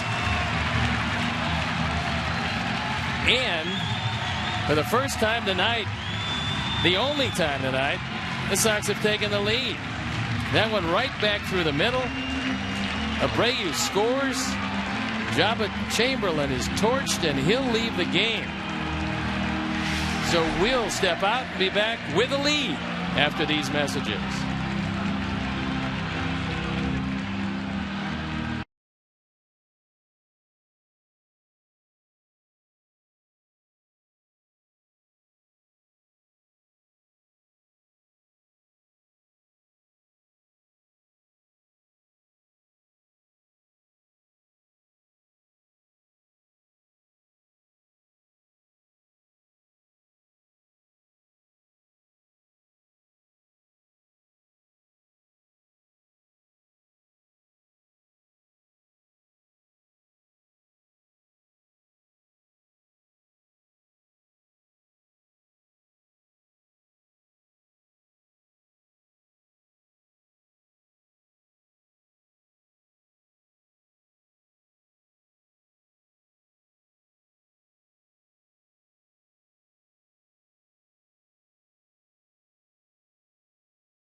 And the left-hander Blaine Hardy is going to face Gordon Beckham. Hardy on for the 9th time. His ERA 5.40. Gordon takes ball 1. Hitting for Gillespie, who had homered, walked, bounced back. He was 1 for 3. What looked to be a very easy inning for Jabba Chamberlain. 2 out, nobody on. And then 6 straight hits. And don't stop now, boys. Come on, Gordon. 7-13-0 for us, 6-9-0 for them here in the bottom of the 8th inning. And now David Robertson, who looked to be coming into this game anyway, is going to come in with at least a 1-run lead. And a 2-0 count for Gordon. Take him in that hole between first and second.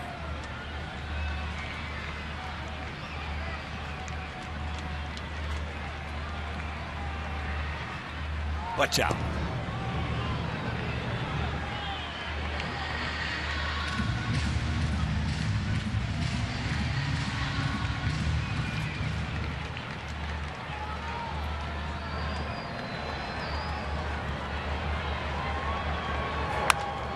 That ball hit too hard. Hangs up for him. That's another hang with him for Beckham. Meanwhile, we come up with a big crooked number, a 4 spot. We'll go to the 9th leading. 7-6.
And David Robertson comes into the game, and he's looking for save number 5.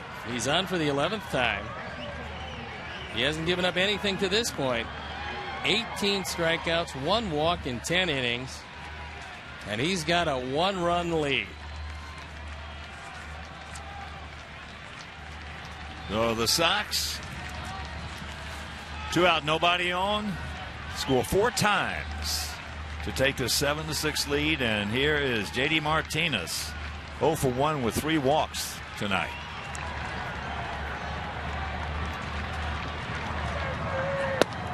First pitch strike.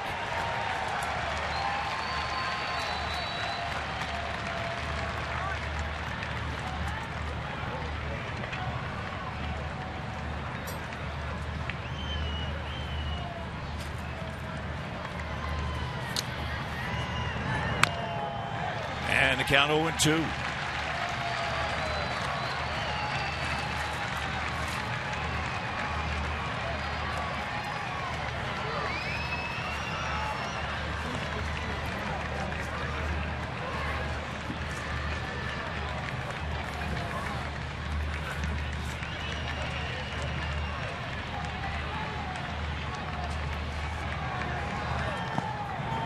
Lays off that one.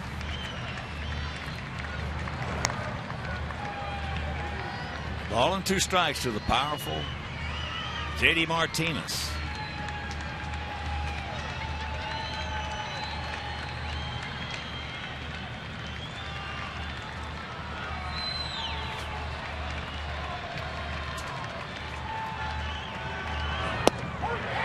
He gone. 1 out. That was a no-doubter. Big zone, small zone, low zone, high zone. That was perfectly in the zone. Tyler wants it away. David throws it right there. Paints the outside corner at the knees. 1 big out. It's the 11th strikeout for our pitching tonight. And here's Castellanos. Nick is 0 for 4. Takes first pitch strike. Nobody going to hit that one. That was a knee buckler.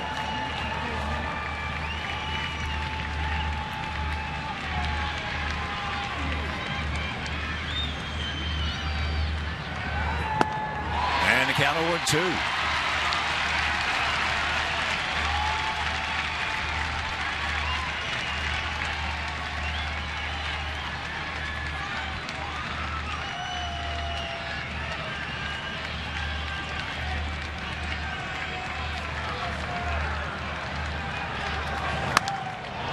That curveball hit into right center field. So the single by Castellanos.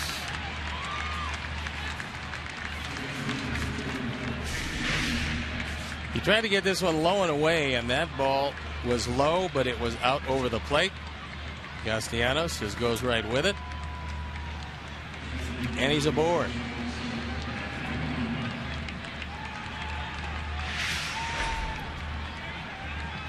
Romine comes into the game to pinch run. He started last night at shortstop.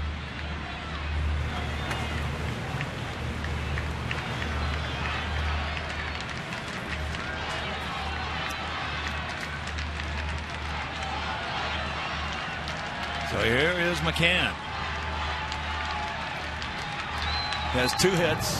One a solid single to left, one a broken bat single to right.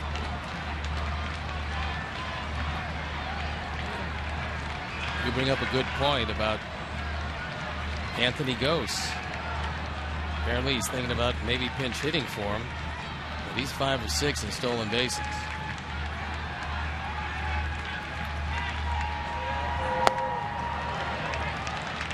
That pitch a little bit low. Romine 3 out of 6 in the stolen base department.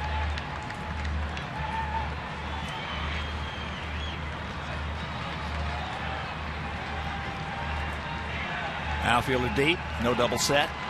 For the most part, straight up and spread out. And there's a base hit.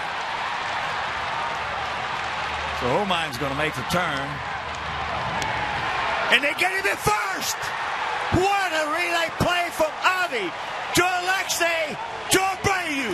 You gotta be believing me. Just a terrific play.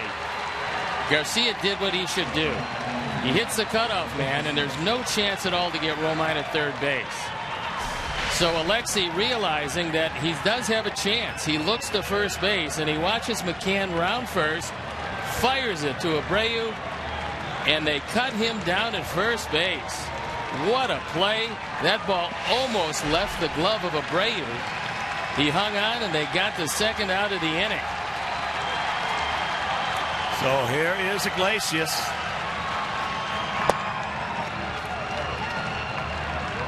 He is a tough customer. Hitting at .354. He's 1 for 3 in this game.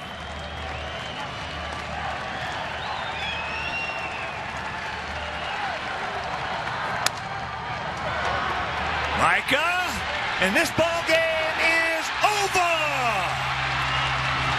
So the Sox score 4 in the 8th to come back and win it 7-6. This could be huge. Yeah, this one looks to be a game where if you're looking for a turnaround, this would be it. 2 outs, nobody on. You score 4 runs. You win the ball game, beating Detroit on a night that Kansas City lost. And you find yourself back 4 games in the loss column. Not bad. And our player of the game is Avi Garcia with that clutch 2-out single knocking in the 7th and winning run. So for my partner Steve Stone, our director Todd Benjaminson, our producer John Waldron, our associate producer Dave Ross, our technical manager Mark Harper, the executive producer Jim Corno Jr., our for the mayor Mean Joe Groove, Mike Mayer, Frank D'Amato, Frank Leone, and Doug Boiler. This is a Hawk.